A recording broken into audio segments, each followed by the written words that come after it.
The story starts in a magical realm where 9 races share the same world: elves, demon kin, dark elves, dwarves, beast folk, oni folk, centaurs, dragonutes, and finally humans, and one of whom is a young adventurer named Light.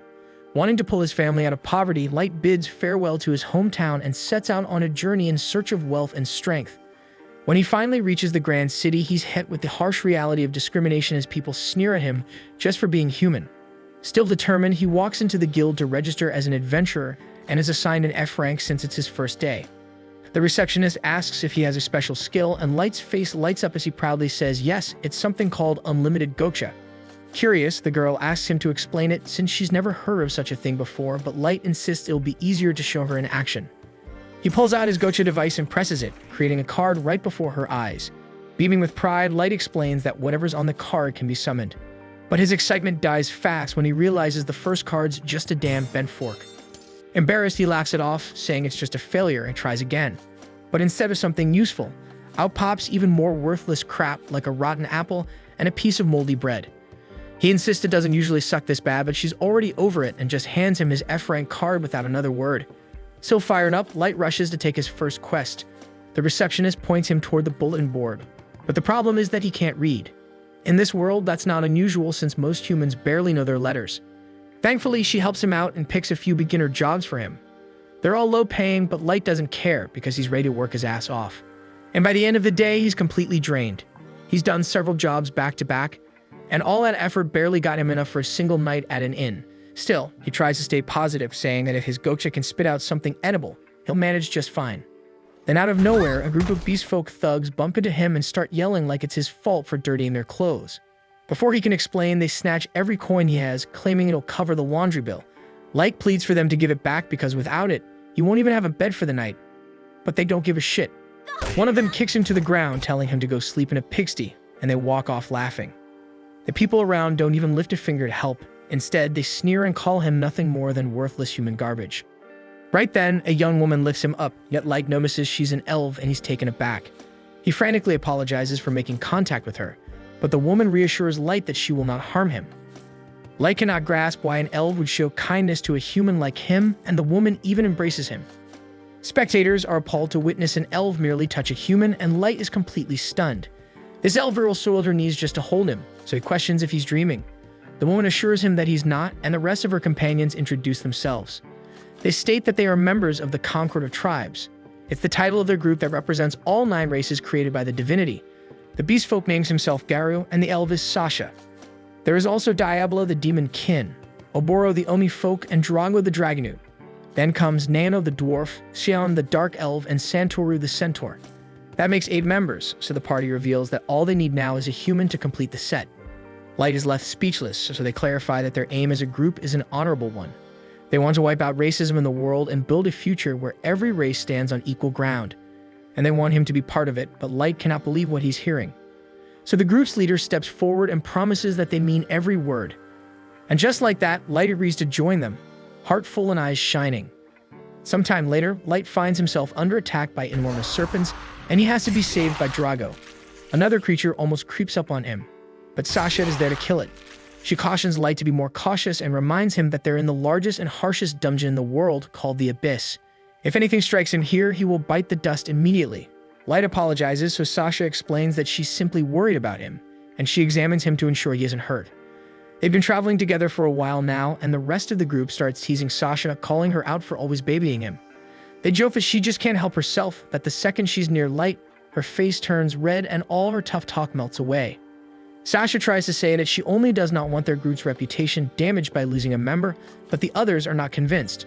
Light is feeling quite useless at this point, but Drywood tells him not to be concerned. He says that he enjoys the tea that Light prepares for them, so he's already contributing enough. Light feels relieved hearing this, and the group continues their journey through the Abyss. They reach an area with only a single way out, and Drago decides that this is the ideal place. Light thinks that it must be time for a rest, so he cheerfully tells everyone that he will prepare his well-known tea for them to enjoy. He says that it will just take a moment, but Drago immediately cuts him off and announces that Light is expelled from the party. Light cannot speak, so Drago repeats himself. Light remains completely confused, so Garu simply tells him that he's being thrown out of the group. Everyone's attitude has completely shifted as they all become harsh, and Garu says that he's worthless to them now. Even Sasha calls him a foolish child and says that he always irritated her. They even wonder aloud if his incompetence comes from the lack of brain cells or if it's simply a human trait. They all drop their act and reveal that they despise human trash like him. Light desperately hopes that it's a joke, but they tell him that they didn't come all the way into the abyss for some prank. Light points out that they were all so kind to him before, but they admit that it was all fake as they needed him in their group. It makes no sense to him. So Drago explains that the entire setup was because of Light's ability. This only confuses Light more because his unlimited Gacha has always seemed worthless. Drago says that their leaders have been monitoring Light because of his odd ability, suspecting that he might be something called a maestro. The only reason they brought him into the Concord tribes was to watch him closely.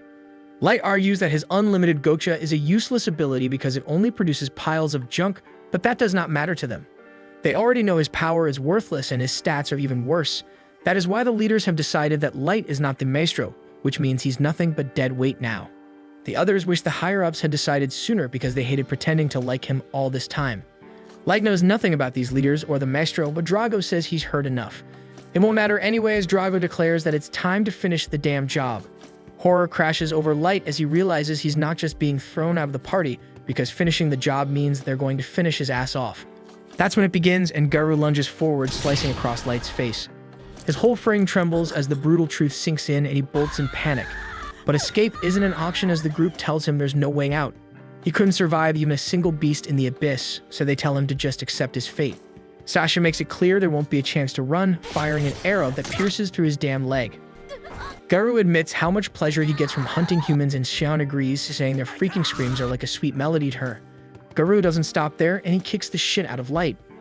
Drago tells him to cut it off, but Garu is eager to keep going, so Sasha reminds him they have to stick to the script. Their excuse is going to be that a monster from the abyss killed Light, so they can't leave behind wounds that say otherwise. Garu steps up to deliver the final blow, telling Light he's been a fun target to beat on, so the end won't be quick. Light crawls desperately across the ground, questioning how it all came to this shit. His hopelessness explodes and he shouts that he doesn't want to die, accidentally activating a teleport trap. Drago yells at Garu not to let the damn rats slip away, but it's already too late. A few seconds later, Light finds himself elsewhere in the dungeon, but the change in scenery brings no comfort. His injuries are severe. He knows the moment one of the creatures here finds him, he's done. All he can think about is his family, wondering what led to this. The others had treated him kindly, and he thought they were becoming like comrades after everything they'd shared. But reality is cruel, and the friendship was fake, and they took joy in breaking him. They were thrilled at the thought of watching him die, and they planned to do it with smirks on their faces. Light's heartbreak quickly burns into fury, and he now despises every single one of them, so he promises to wipe them out. That fury lights a fire in him, and his thirst for vengeance refuses to let him fall here. He swears they'll pay, and he'll tear them all to pieces and take his sweet revenge. But things only get worse as a creature shows up, and Light's eyes go wide as he sees its level 1000. That shouldn't exist because beasts like that belong in myths. That's when Light realizes the terrifying truth that he's been warped to the very bottom of the abyss itself. There's no freaking chance of escape as the monster closes in, but Light refuses to perish before claiming his vengeance. All Light has to even attempt to resist is his unlimited Gacha, so he activates it. Light triggers his unlimited Gacha again and again, silently begging for a miracle. He will not surrender because he must destroy those who betrayed him at any price and return to the family he treasures. And by fortune, Light's persistence succeeds and his Gacha blazes with dazzling brilliance like never before. The monster strikes, but it's already too late as Light's Gacha produces a new card.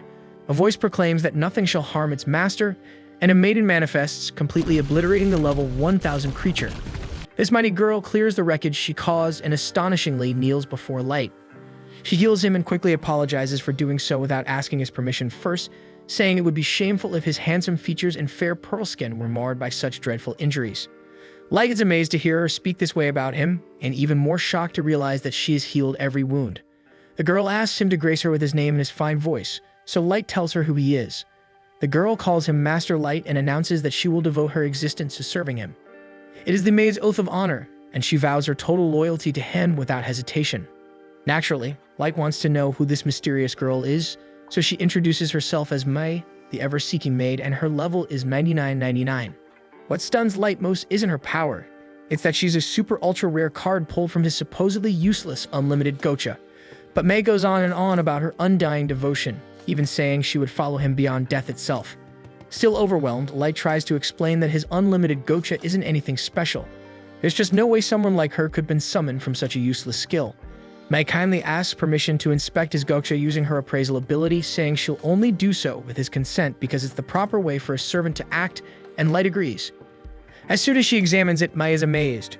She reveals that Light's abilities are buried beneath a powerful concealment barrier known as Conceal, and no one below her level would ever be able to uncover it. Then she tells him that his unlimited Gacha is anything but trash. It allows for infinite draws, and the quality and rarity of what it produces depend on the mana levels in the surrounding area. She lists the rarity tiers from highest to lowest: extra, super ultra rare, triple S rare, double S rare, rare, normal, and at the bottom, error. Light doesn't fully understand the part about mana, so Mai breaks it down for him. She explains that mana is an invisible force that flows through everything in the world, but its concentration is weakest near the surface, which means the odds of pulling a super ultra rare like Mai up there are practically non-existent. But things are different down in this place. Right now, they're in the very depths of the dungeon, and the mana here is thick in the air. That means Light's chances of drawing rare cards improve dramatically at this depth. Mai has no idea what led him here, but she praises his courage for venturing this far below just to unlock the full strength of his unlimited Gacha. Light, however, refuses to pretend he's some kind of hero. He admits that he would have never made it this far on his own. He explains how his old allies turned on him, how they slashed him, beat the shit out of him, pierced him with an arrow, and left him for dead. As he speaks, the memories overwhelm him. Tears come, but so does the rage, and he swears that he won't rest until every single one of them pays the price. Without warning, Mai gently wraps her arms around him and apologizes for the torment he's endured. She assures him that now that he has her at his side, serving justice to those traitors will be effortless. She then begs Light to give her the order to hunt down the treacherous ones and bring back their heads on stakes as tribute. Light takes a step back, not giving an answer, so Mai assumes it's because he has too much compassion in his heart and tells him his enemies are beneath mercy. But Light replies that's not the issue. He trusted them and got tricked.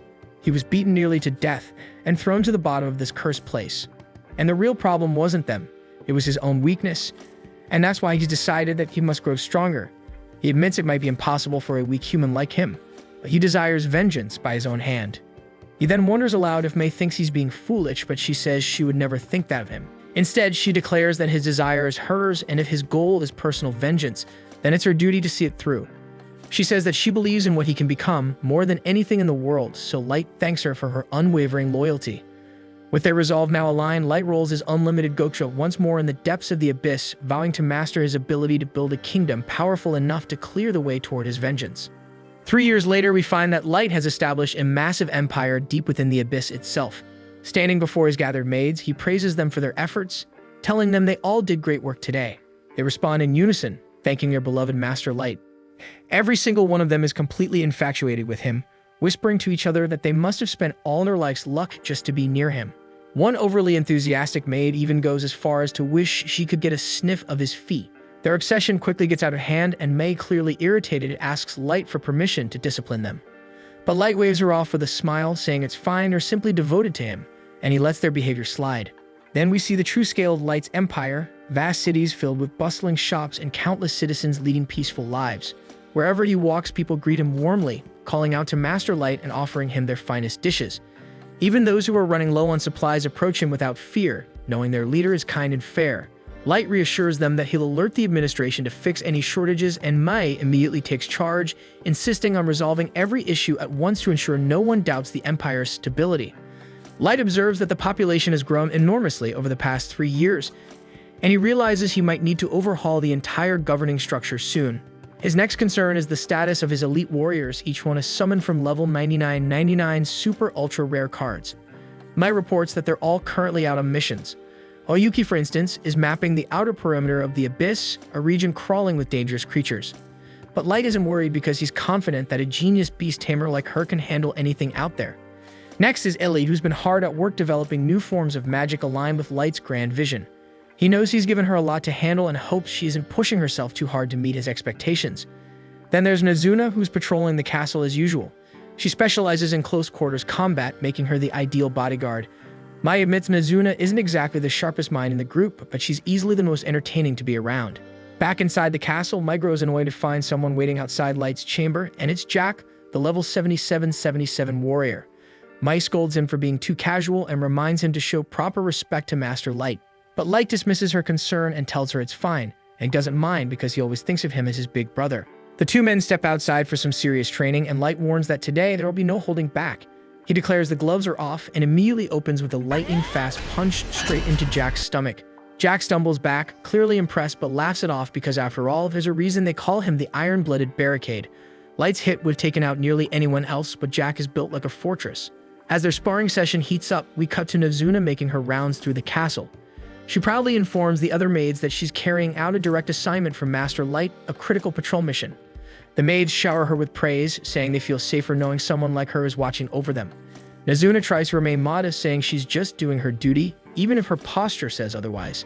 Not sure where to head next, Nazuna listens as the maids nervously mention a certain restricted zone they'd like her to check out. Turns out that area is none other than Light's bedroom, leaving Mai puzzled about why Nazuna's knocking there. Nazuna says she's simply planning to inspect the room, but Mai calmly tells her that Light's quarters are already tightly secured. But Nazuna hits back by pointing out that Light isn't even home right now, and more suspiciously, wonders what Mai is doing inside. Mai quickly claims she's just keeping busy, as all diligent maids should be, but Nazuna shrugs and lets herself in. Once inside, Nazuna begins to observe the surroundings. Something seems off. The bed is clearly ruffled, as if someone had been flopping around on it. Even stranger, there are impressions on the pillows like someone was lying down, kicking their legs and sniffing. Mai doesn't flinch and calmly says this is part of her specialized bed-making technique. She claims it's a top-secret method not to be shared. Nazuna, completely convinced, gasps in admiration. She praises Mai's incredible skills and says she truly deserves her position as Light's first-ever summon. But Nazuna didn't come empty-handed. She also delivers a message from the other maids. They're fed up with Mai monopolizing access to Light's room. The note says the maids demand fair cleaning rights, and that a formal petition has already been launched to remove Mai as head maid. They accuse her of tyranny and sign off the letter with a sharp "get wrecked." Nazuna offers to help however she can, but Mai politely declines, saying it's her job to handle this uprising herself. She thanks Nazuna for relaying the message and even slips her a tip, which leaves Nazuna beaming with joy. Nazuna immediately rushes off to splurge her reward money at a local vendor that just restocked with a fresh batch of irresistible treats. She refuses to waste her coin on anything average because what her stomach truly craves are those glorious milk and pancake sandwiches. With no hesitation, she shoves the snacks into her mouth, completely lost in flavor heaven, and that's when she stumbles upon Oyuki inside the castle. Confused, Nazuna asks why Oyuki is back so soon because she was supposed to be exploring the forest perimeter of the abyss. As always, Oyuki replies in a series of cat-like meows. Unfortunately for her, Nazuna doesn't speak meow the way Light does. Ever confident in her own brilliance, Nazuna attempts to interpret her cryptic words, but her guesses miss the mark entirely. First, she asks if Oyuki needs help chopping down trees to clear the scouting path, but the answer is clearly no. Then she wonders if Oyuki might run into some kind of monster that was too tough to handle, but that's not it either. Nazuna eventually acknowledges that while Oyuki was summoned before her, she still looks older and stronger. So with full confidence, she tells Oyuki that if she's ever in trouble, she should feel free to rely on her. Tired of the guessing game, Oyuki finally drops the act and speaks normally, explaining that she completed the mission without any issues. She didn't encounter a single threat and came back simply to deliver her portion of the completed map. Back inside the castle, Nazuna finishes up her patrol with pride, though she's a little down that she hasn't seen Master Light all day. After making sure she's alone, she sneaks over and climbs onto Light's grand throne. She reflects on how effortlessly cool he looks whenever he sits there, and quietly wishes he were here now. But her fantasy is abruptly shattered when she accidentally snaps off a small piece of the throne's angel wing. In full panic mode, she slaps the broken part back on, hoping it stays, then bolts from the room in a full sprint. Meanwhile, out near the training grounds, Light and Jack are still exchanging blows, but eventually agree to wrap up for the day. While catching their breath, Jack comments that Light has practically mastered the art of turning his entire body into a weapon. A Light as humble as ever credits Jack for being a great teacher. The intense sessions have transformed Light into a powerhouse, and Jack admits that there are only a handful of beings in the Abyss that could even stand a chance against him now. The Abyss is home to the most fearsome creatures on the planet, meaning that if so few can rival Light down here, even fewer can challenge him on the surface. But Jack isn't saying this to brag. He's reminding Light of an important truth. Stronger foes still exist out there. Light takes the warning to heart, and he knows the surface world is full of unknown dangers, and he vows never to grow complacent. He'll survive no matter what it takes because his mission for vengeance still isn't over. In another room, Mai gathers the maids for a meeting, but they all pretend they have no idea why she summoned them. Mai calmly recites every word of the message they sent her, including the final "get wrecked" line. Instantly, the group starts apologizing all at once. None of them know what to say, so they scramble for excuses. One of them claims they were just trying to help because Maya is always so overworked, and the others chime in saying their intentions were good. But none of that explains the last part of their note, and worst of all, they had the nerve to send Nazuna to deliver it instead of facing Mai directly. Their so-called unity crumbles in seconds as they start blaming each other. But Mai shuts it down and she firmly rejects their request to be allowed inside Light's room. Instead, she assigns them a different task, cleaning the corridor that leads to the throne chamber. And just to drive the point home, she orders them to scrub it all manually, without magic or shortcuts. The hallway is ridiculously long, and the maids groan that it'll take forever. But Mai doesn't budge, and she reminds them that she'll be heading to the surface soon on a special mission for Master Light, so she expects them to keep everything spotless while she's away. Meanwhile, in the market, Nazuna stares dreamily at a sleek-looking weapon on display, muttering that she wishes she could buy something that cool. Ellie suddenly shows up behind her, surprised to find her hanging around the shop. Thinking Nazuna's probably there for sweets again, she's surprised to hear that Nazuna's just admiring a pair of battle gloves. Nazuna thought Ellie would be off doing field work or overseeing repairs like usual, but Ellie casually says she's on break today, and everything's running so smoothly she actually has free time for once. Ellie suspects Nazuna's even more scatterbrained than usual, but Nazuna tries to prove her sharpness by proudly reciting multiplication facts, only to mess up right away. Ellie bursts out laughing, mocking her, and the two start bickering. Ellie smugly points out that Light trusts her with high-level tasks, crucial to his master plan for revenge, unlike Nazuna and her adorably tiny brain. Nazuna claps back, saying her patrols are important too, but Ellie waves it off as nothing special. Then Ellie reveals she just had tea with Light to discuss strategic matters. She taunts Nazuna, saying next time she might even reserve a private room for their meeting. Nazuna instantly gets jealous, not over the conversation, but the tea. She desperately wants to have tea with Light too. Ellie can't believe that's what upset her, but Nazuna just blinks confused because she doesn't see what else there is to be jealous about. So Ellie says there's something even more jealousy-worthy, something that should really light a fire on her. But Nazuna misreads the moment entirely, and she assumes Ellie's talking about magic and immediately offers her support, thinking Ellie might be worried about not being able to fight without spells one day, and she promises to protect her if that ever happens. Left speechless, Ellie just sighs and says sure, she'll take her up on it. Nazuna skips off, happy as ever, ready to resume her patrol.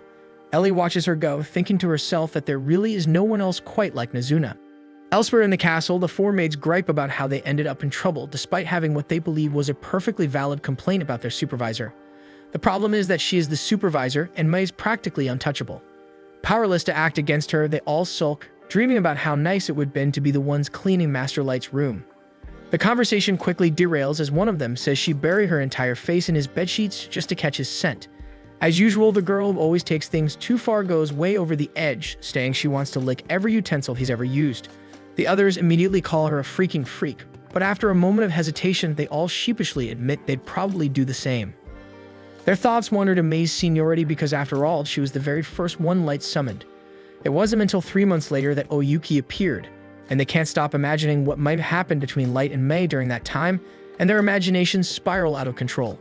Light is pure, innocent, and sometimes completely clueless, and the idea of a young boy and girl being alone together in a death trap of a dungeon makes them sick with envy. They feel so jealous, they wish they could channel that emotion into an actual curse to put on Mai. They try, but all freeze in horror when Mai suddenly appears behind them.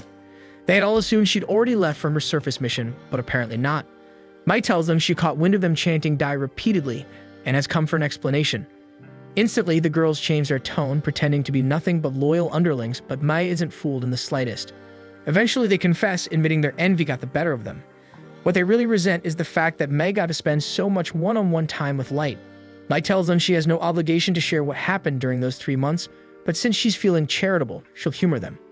She reveals that during that time, Light didn't spend a single moment doing anything remotely romantic or questionable. He buried himself in study, devouring every book he could find and practicing martial arts non-stop, because he was entirely consumed by his goal of growing stronger.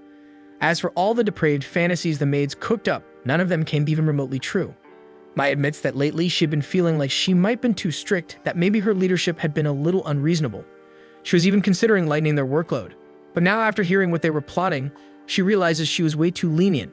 Not only will they be scrubbing the hallways by hand, but she's adding the throne room to their task list as well. The girls groan in despair, realizing that will take an eternity, but Mai coldly remarks that given how much time they spent badmouthing her, they clearly have plenty to spare. Her tone shifts from casual to commanding as she tells them to acknowledge the order immediately. The maids have no choice but to salute and get to work, grumbling as they go. But just as they begin cleaning, disaster strikes. The broken angel wing on Light's throne, previously reattached in a panic by Nizuna, snaps off and hits the floor. Inside her room, Nizuna stretches out with a sigh of relief, proud to have completed another day of keeping the peace. Still, there's a lingering disappointment in her chest because she didn't get to see Light at all.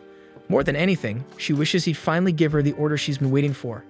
She wants to be sent to the surface so she can destroy everyone who dared to betray him. She eventually calmed down, hoping she could see him the next morning, and fell asleep with that wish in her heart. The following day, Light steps outside the castle and finds the usual scene, Ellie and Nizuna locked in another argument. Nizuna lights up the moment she spots him, thrilled that her wish came true and she gets to see Master Light again.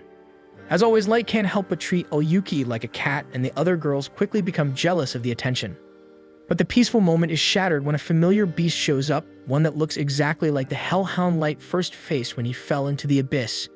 Even now, Light feels his body tense up at the sight of it, haunted by the fear from that day. But things were different now because he had powerful warriors by his side, and they were ready to fight without hesitation. Nizuna drops her usual airheaded tone, filled with rage that a lowly training mutt would dare show its face in front of Light. Ellie's furious too, ready to punish the creature for its arrogance. Oyuki is equally disgusted. Just the hound's presence is disturbing Light's peace, and she promises to wipe out their entire breed if needed. They make it clear that they're about to unleash the overwhelming force of their level 99 strength. But before they can make a move, Light gently steps in and tells them it's alright. His voice alone is enough to make them stop instantly.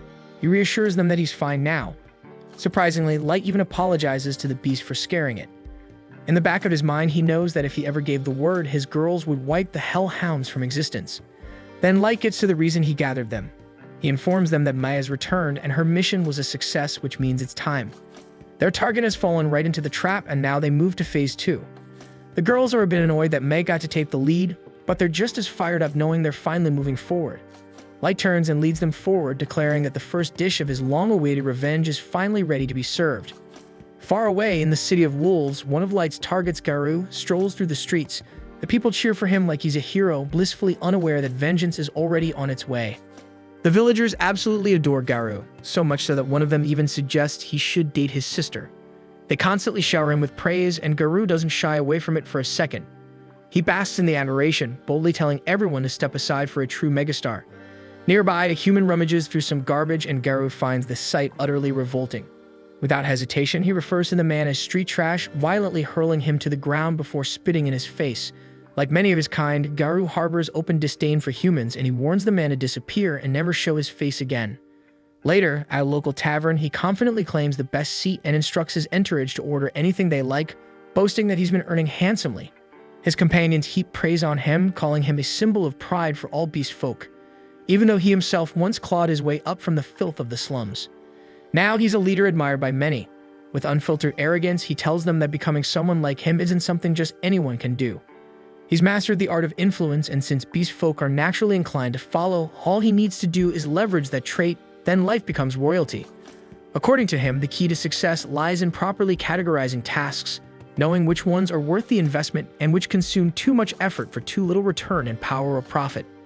One of the less intelligent beast folk brings up an old job Garou took 3 years ago involving the Concord tribes, asking whether it had been lucrative. Another companion scolds him for prying, but the wolf-like leader answers calmly, stating that the Federation they worked for had bound them by oath, making it impossible to reveal any specific details. He recalls, however, that it was the easiest and most profitable mission he'd ever taken. Just eliminate one insignificant, worthless human boy, and now he's both wealthy and respected. Still, something about that portal nags at him. He never discovered where it led, though he highly doubts someone like Light could possibly survive. What intrigues him more is the mysterious maestro that the Federation was so obsessed with locating. The thought alone sends a chill through him, warning that digging too deep into it might be dangerous. Before he can think further, his thoughts are interrupted by the sudden arrival of a stunning young woman revealed to be Mai, who politely asks if they can speak. She inquires whether he is Garou, the beast folk leader, and he nods after casually sipping from his drink. Mai falsely claims to have served as the maid of Master Light, who she explains hails from an esteemed noble bloodline. Garou is stunned by this revelation and begins to wonder if he had kept Light alive, it would have been more profitable for him. Mai continues her deception, claiming that she has been searching for Light for the past 3 years and that every clue she followed led her to this country, the very place where he was last seen traveling with a new party. Garou casually admits that he was indeed part of that group and confirms that Light had been among them. Mai's eyes glisten as she feigns sorrow, saying she heard rumors that Light perished inside the dungeons and was never seen again. Garou nods solemnly, agreeing that it's true that Light met a tragic end, but Mai gently asks if he could guide her to the site where it happened, explaining that it would bring her comfort to visit the place where Light drew his last breath. Garou responds bluntly, asking what's in it for him.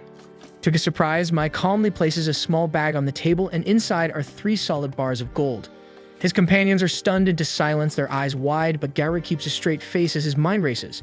He wonders whether this is a setup or if the girl genuinely seeks nothing more than a guide into the depths of the dungeons, but after a moment's thought, he decides to take the deal. In his mind, a fragile human woman poses no threat to someone of his strength, as she couldn't even touch a strand of his fur, let alone harm him. Garou eventually leads her into the dungeons, accompanied by his loyal followers. After several hours of trekking through damp tunnels, he turns to ask if she's holding up. Mai, though visibly drained, offers a faint smile and insists she can continue. Garou smirks inwardly, thinking about how fortune always seems to favor him. He plans to rob her of her gold once they arrive, and then defile her right there, over the grave of the man she mourns. Finally, they reach the cavern where Light had once been abandoned and left to die. Garou gestures ahead, claiming this is the spot where Light met his unfortunate fate.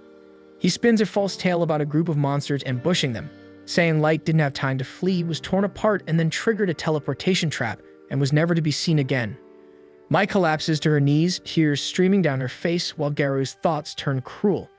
He mocks how pitiful humans are, so fragile, so unaware of danger even as it closes in. His men subtly spread out, forming a circle and sealing off the only escape, while Garou continues his performance, pretending to layman that he tried to save Light, but failed. Just as he prepares to strike, Mai's tone suddenly changes. Her voice hardens as she declares that only the most depraved creatures in existence could deceive someone as pure-hearted as Light, luring him into a filthy dungeon only to betray him. Her words echo sharply against the stone walls as she glances around, regret burning in her eyes, admitting that if she had entered Light's service even a little sooner, he would have never been hunted, shot through the leg, and beaten until he could barely breathe. Garou instantly senses danger and instinctively leaps backward, his mind racing with confusion about how on earth this woman knows such specific details. His followers glance around, clearly puzzled, unaware of the full weight of what's just been said. But Garou knows better. The only individuals who could possibly be aware of that event are either members of the Concord of tribes or high-ranking figures from the nation's elite. He narrows his eyes and demands to know who she's working for, accusing her of being a spy dispatched by a rival tribe. She scoffs in response, boldly declaring that she serves no one but Light, and that Garou is about to face her fury. The raw energy surging from her sends a shudder through him, which he finds deeply unsettling. He tries to reassure himself that she's nothing more than a worthless human, good only for being used and discarded. But the moment she locks eyes with him, a cold wave of dread washes over him. His instincts are screaming the truth that this is no bluff, and if he fights her, he's going to die. Just as Mai is about to strike, a calm voice echoes from the shadows, and it's Light's voice urging her to stand down, saying that he'll handle Garou personally. Garou's eyes widen, refusing to believe what he's hearing. But then, Light steps forward into view, his tone almost casual, as if greeting an old acquaintance. He tells Garou he's come to settle the score from 3 years ago.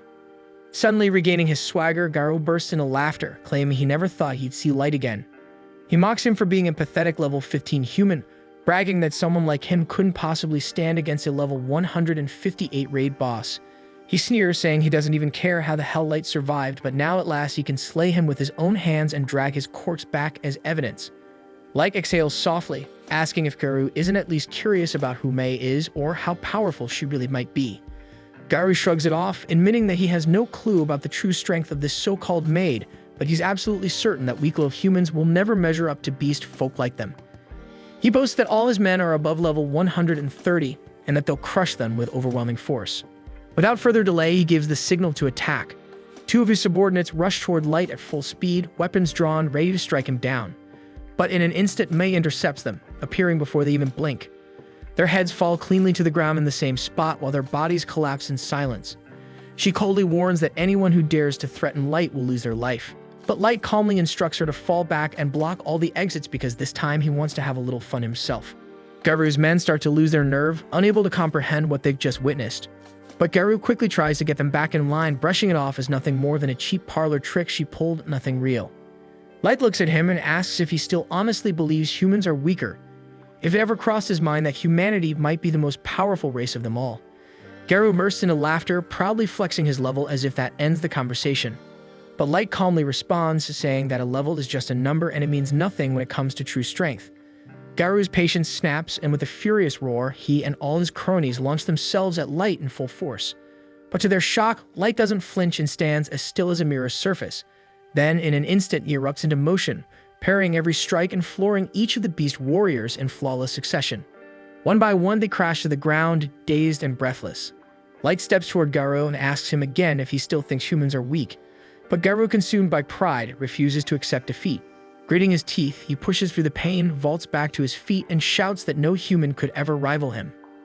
Determined, he pulls a glowing magic crystal from his pocket and slams it onto the floor, summoning his familiar, an enormous level 500 wolf monster.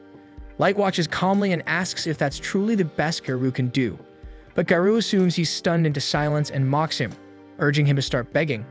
Light doesn't budge and tells Garou to go ahead and strike, promising not to take a single step from where he's standing.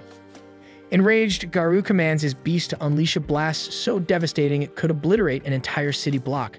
The explosion rocks the dungeon and a cloud of dust swallows everything. But when it clears, Garou's expression freezes in disbelief. Light stands exactly where he was, untouched, not even a scratch marring his robes. Light smirks, mocking him for giving that overblown attack such a grand name when all it did was stir up a little dust. Garou is too stunned to reply, and now his men are visibly trembling, some barely able to hold themselves together. With a quiet confidence, Light announces it's his turn. He reaches into his coat like he's in the middle of a duel and pulls out a card just like in a trading card game. He plays the legendary level 9000 ultra-rare card, the Primal Wolf Divinity. The divine beast materializes behind him, radiant and ethereal, leaving the beast folk dumbstruck. Light gives a simple command: eliminate Garou's familiar. But instead of firing off a dramatic explosion, the divine wolf exhales gently, and that breath alone is enough. Its divine essence freezes Garou's massive wolf solid and then shatters it into gleaming fragments right in front of its stunned master. Garou stands frozen, mind spiraling, unable to accept that his level 500 monster was destroyed in an instant without even a real fight.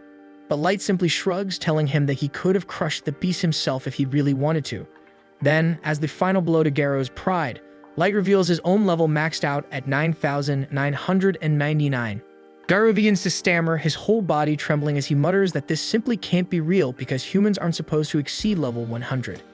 And if Light were truly the same human from 3 years ago, he should have aged by now. Light calmly explains that he wears an age ring to halt his physical growth, a reminder of who he was and the day he was betrayed by the lowest form of filth to ever walk the earth. At that moment, Garou realizes his fate is sealed. He stands no chance, none at all, against the monster that Light has become. Knowing he's as good as dead, he does what any coward would. He drops his weapons and falls to his knees, begging for mercy. He pleads that it wasn't his fault, claiming he acted under orders from the Federation. With a trembling voice, he insists that he never intended to harm anyone, that his subordinates were the ones who came up with this entire plan and dragged him into it. His underlings stare at him in disbelief because this is the same man who was bragging about his power and dominance just this morning, and now he's bowing his head, begging for forgiveness, even offering to serve as Light's pet if it would spare his life. Light, however, remains indifferent, and instead he asks what the Maestro truly is and why the government is so obsessed with finding him. Garou answers honestly that he doesn't know, only that they were told the Maestro was likely a human. Light's tone hardens as he asks why they chose to kill him once they believed he wasn't the Maestro. Garou quickly prostrates himself again, swearing that he has no idea, that they were simply following orders. Light's eyes shift toward the other beast folk, demanding to know if any of them possess real information. In a desperate bid to survive, they all start shouting that they do. But May's special eyes flare with power, exposing their lies. Without hesitation, she cuts them down where they stand, their blood splattering across the cavern floor. She coldly declares that anyone who dares to lie before Light will meet death by her hand. Light turns back to Garou and asks if he believes there's anyone strong enough to challenge him should he decide to wage war on the surface. Garou admits the truth that Light's power is beyond comprehension, enough to crush nations single-handedly. But he adds that if the nations unite and unleash the weapons they've been developing, even someone like Light might face difficulties, especially with only a maid by his side. Light smirks and tells him he wants to show him something. With a flick of his hand, he casts teleportation magic, transporting them straight to his own throne room. Garou's sanity nearly snaps the instant he arrives. His mind can't process what he's seeing, an army so vast and terrifying that the weakest among them is level 1,500, while 4 maids stand at level 9,999. The rest range between 6,000 and 9,000, each radiating divine power. Garwa can't speak, and a single tear slips down his cheek as the horrifying truth sinks in. Light could erase the entire planet in the blink of an eye. He isn't just powerful, he's a walking apocalypse, and Garou can only tremble as he wonders what will happen when that deity finally decides to go to war. The following morning, Light returned to his hometown, hoping to reunite with his family and bring them back to his dungeon city. Tragically, by the time he arrived, all that remained was a heap of shattered ruins and rotting corpses. It appeared that the village had been annihilated around 6 months prior by unknown assailants, leaving no survivors. Light began combing through the remnants, searching for bodies so he could at least provide his loved ones with a proper burial. To his relief, none of the remains seemed to belong to his younger siblings, leading him to believe they might still be alive somewhere. But sadly, the same could not be said for his parents. Gold, noticing the weight of the moment, asked if Light was holding up, acknowledging how difficult this must be to process, but Light assured him he would manage. Right now, their focus had to remain on the current mission, so he requested Gold and Nemumu to assist in gathering as much intelligence as possible. While it had become clear that their military strength was formidable enough to rival the world's major powers, rushing headfirst into conflict would be reckless. He wanted detailed information about the capabilities of each nation. Moreover, Light suspected that the destruction of his village was directly linked to rumors of him being a maestro, so he was determined to uncover what a maestro truly is and why such a title would warrant so much bloodshed. And if it turned out that all this devastation was the result of a few power-hungry elites chasing influence, then he vowed to reduce the world to ashes and personally force the culprits to swallow the aftermath. Gold sympathized with Light's anger but cautioned him to control his fury in public. The aura he was emitting could easily kill an ordinary person on the spot. Light apologized for his lack of restraint and equipped an item called the Fool's Mask to suppress his energy and conceal his identity.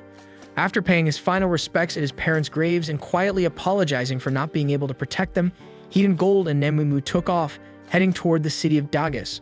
Along the way, Nemumu, curious and slightly unsure, asked what Light intended to do once they arrived. Before Light could answer, Gold advised her to be mindful of how she addresses their lord while they're on the surface. And Light explained that using his real name could alert those affiliated with Concord.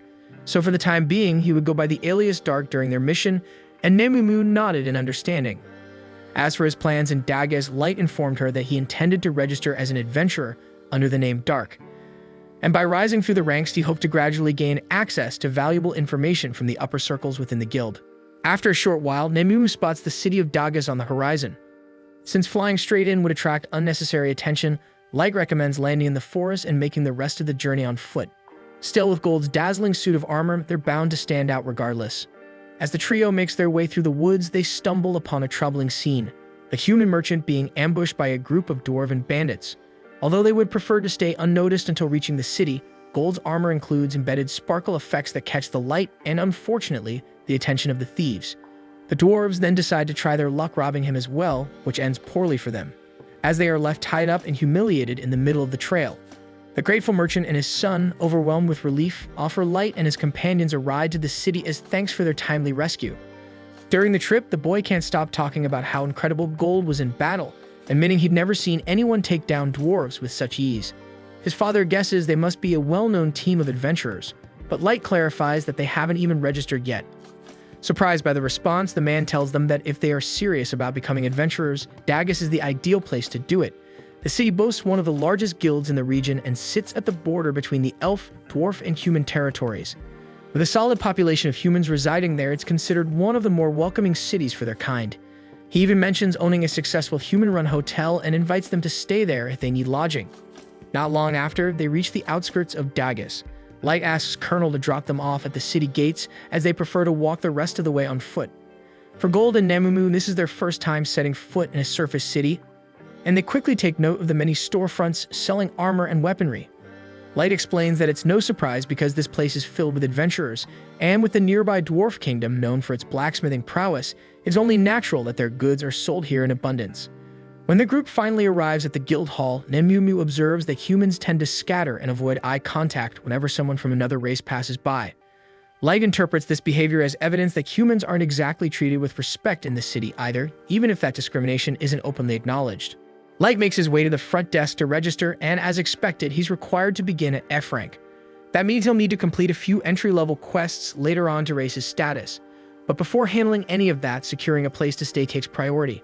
Recalling that Colonel mentioned owning a hotel, Light decides to head there with the others. Colonel is visibly surprised to see Light again and asks how he can assist him, and Light explains that he has a rather specific request. He would like to rent out the entire top floor of the building, and under no circumstances should anyone, staff included, be allowed to enter. To seal the deal, Light drops a heavy bag of gold coins onto the counter. Colonel is left utterly speechless, unsure how to respond. Light offers to pay even more if needed, but Colonel quickly assures him that this is already 10 times more than necessary. He also says he can't accept such an extravagant sum from the man who saved his life earlier. However, Light remains firm in his decision, and eventually Colonel accepts the generous offer and promises to prepare the rooms immediately. Not long after, Light and the group head upstairs. Once inside, Light takes out several perception-blocking spell cards and activates them throughout the room, ensuring that no one can eavesdrop or spy on them. Finally, able to let his guard down, he pulls up a chair and sits, taking a moment to rest. As he settles in, Nemumu speaks up and says that while she understands Light is incredibly strong and has chosen to become an adventurer here to gather intelligence, there's always a risk that he could be injured on the surface. She believes it might be safer for him to return to the dungeon city and let the rest of them handle matters on his behalf. Although Light is generally a calm and considerate person, Nemumu's suggestion hits a nerve. To him, it sounds like she's trying to sideline him from his own mission of revenge, like she thinks he's not capable of carrying it out himself, so that implication infuriates him. Nemumu immediately realizes her mistake and drops to her knees, begging for forgiveness, but the damage has already been done. Light's expression turns deadly, and for a moment, it looks like he might actually harm her. Sensing the rising tension, Gold steps in, laughing lightly to ease the mood. He tells Light that Nemumu simply doesn't grasp the emotional weight behind revenge, and he explains that Light intends to carry out his vengeance with his own hands, no intermediaries, no delegation, and that's something truly noble to stand behind. Hearing Gold's lighthearted jab brings Light back to his senses, and he realizes that he may have let his emotions spiral out of control. He kneels down and apologizes to Nemumu, admitting that he overreacted and understands her words came from genuine concern for his safety. Nemumu, however, insists that she was the one in the wrong for speaking out of turn, so she pleads for the chance to renew her vow of loyalty. Although Light doesn't think such a gesture is necessary, he agrees to honor her request. With care, Nemumu lifts his foot and presses her lips to it. In this world, a kiss to the foot is the ultimate sign of deference and respect toward one's sovereign. Still, Light has never been fond of this custom, especially recalling how awkward it felt when all of his subordinates lined up to perform the ritual when he first summoned them. Even Gold can't help but comment that the whole thing is a bit odd, especially since Nemumu seems to be enjoying it far too much. The following day, Light and the others set out toward the dungeon. As they stroll through the city streets, they quickly draw attention. Gold, clad in radiant armor, sparkles like a walking treasure chest, and Nemumu's striking beauty turns plenty of heads. As for Light, the only remark people seem to have is that he looks strange in his mask, but that only adds to his enigmatic dark persona, so he isn't bothered in the slightest. When they reach the dungeon entrance, they find a long line of people waiting to get in. Gold quickly notices something odd. There aren't any elves present.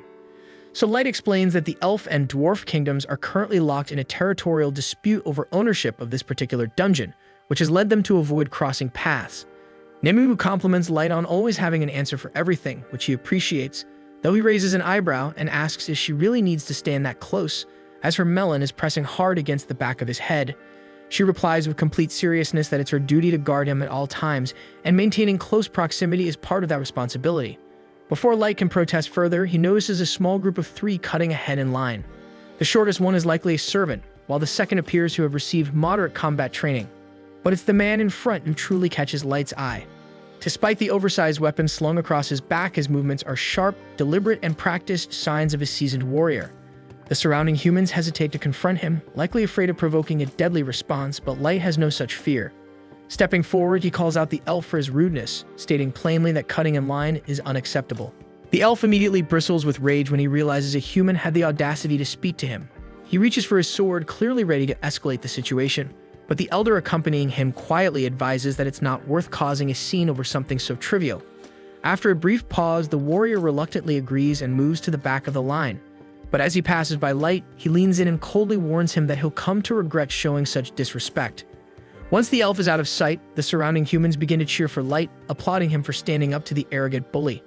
The kids from earlier even return to personally thank him, having finally mustered the courage to approach. Light tells them there's no need to thank him because he simply acted out of self-interest, but the children remain sincerely grateful nonetheless. Right then, one of the kids curiously asks Gold if his armor is really made of actual gold, since everyone nearby has been wondering the same thing. Before Gold can respond, Nemu steps in and explains that his armor isn't made of gold at all, because if it were, it'd be far too soft to offer any meaningful protection. The boy starts to ask if Gold just wears it for show, but his friends quickly stop him, realizing that might come off as rude. Still, Gold takes no offense. With a grin, he proudly admits that he absolutely wears it for attention, because no color better reflects the shining example he strives to be as a knight. The conversation shifts as the kids ask if this is Light's group's first time venturing into the dungeon. Light confirms, but also wonders aloud how they guessed. The children explain that this floor is usually reserved for more experienced adventurers due to the high entrance fee, and most who enter come prepared to camp inside. And since Light's team didn't bring any visible gear, it was pretty easy to tell they were new to this specific dungeon. Right then, a guard calls for the next party to proceed. The kids wave goodbye and dash off together into the dungeon. Watching them disappear, Light and the others consider whether they should start carrying fake equipment.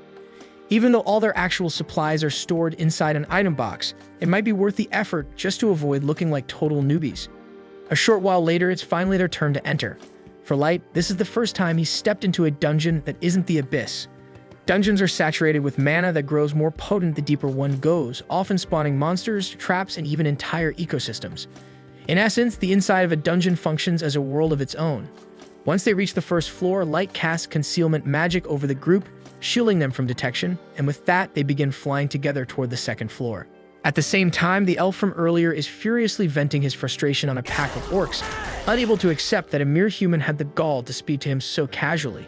His name is Kito, and he loudly declares himself a legendary hero of the elf kingdom, boasting that the blood of a maestro flows through his veins, making him deserving of reverence. He mutters bitterly that such humiliation would never happened if his level weren't currently so low. But Yanok, the elder traveling with him, reminds him that a level of 1,500 is already far beyond the standard cap for elves. Still, Kito scoffs at the idea since it's not enough. He needs the kind of overwhelming power that would allow him to erase every last clown who dared mock or look down on him. Yanok, clearly holding on to some resentment of his own, says he understands the sentiment.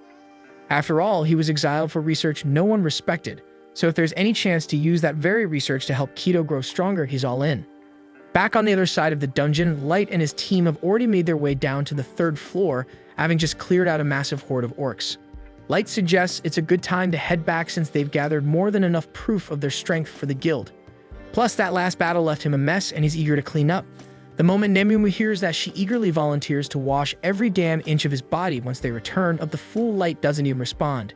As they make their way back up, Light and the group spot the kids from earlier and descend to meet them. But before they can say much, a loud commotion erupts from deep within the forest. In a sudden burst of chaos, dozens of wolves come charging through the trees. The kids quickly panic and tell Light they need to fall back because there's no way they can take on that many enemies. But Light calmly tells them that the wolves aren't the real danger here because something far worse is coming. And a moment later, the ground trembles and a towering quad-scythe mantis bursts into view. The young adventurers stare in complete disbelief at the sight before them, given that the mantis monster species was believed to have been wiped out a decade ago, and they clearly aren't equipped to handle one on their own. The group's leader tells Mia to hit the mantis with a bit of magic to distract it, but he knows that won't cut it, so in desperation, he turns to Light and the others, pleading for their help to disorient the creature so they can all escape safely. But when Light hears that they're planning to retreat, he casually asks if that means they're okay with him taking it down himself. The kids think he's lost his mind since a mantis of that size is probably at least level 500, but Light reassures them there's no need to panic because he and his companions can handle it just fine. Gold then steps forward to land the first strike, but to his surprise, the mantis blocks several of his blows with minimal damage, meaning its claws must be a lot tougher than he expected. Light steps in next and fires a blazing arrow directly at the mantis, but just before it hits, the mantis redirects it and sends it flying back toward him.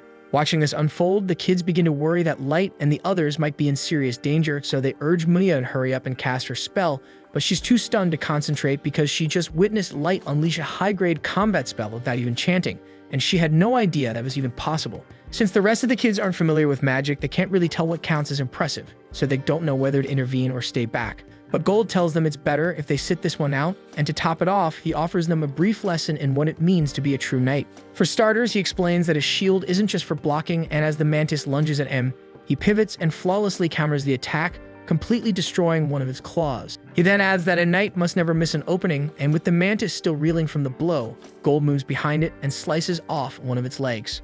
Light follows up with another wave of fire arrows, but this time, when the mantis deflects them, the arrows curve midair and strike its back. Light has taken full control of their trajectory, so no matter what the mantis tries, the arrows will find their target every single time. Eventually, the mantis has all of its limbs blown clean off, and realizing it doesn't stand a chance against Light, it turns and makes a desperate dash toward the forest. Light is caught off guard and surprised that the creature is intelligent enough to recognize when it's completely outmatched and attempt to retreat.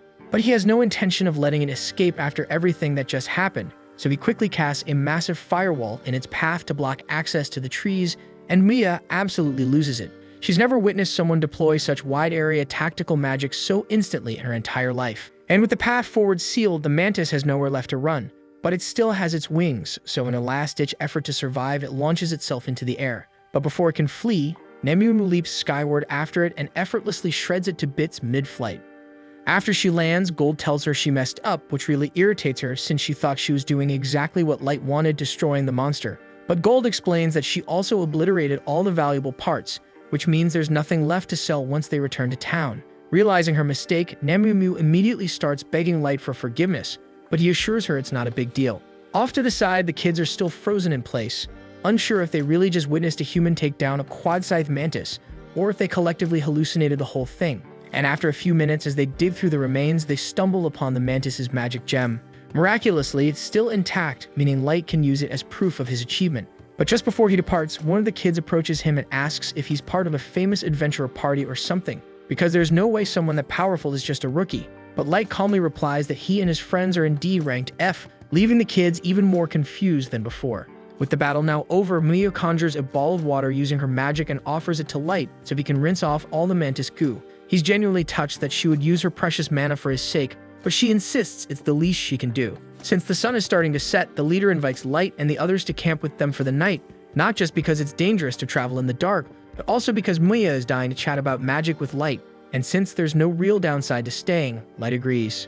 Then, while the group is gathered around sharing a meal, Maya starts bombarding Light with all kinds of questions about his past. But since he obviously can't reveal his real background or future goals, he improvises a story and claims that both of his parents were exceptional mages, which explains why he's able to cast spells without needing incantations.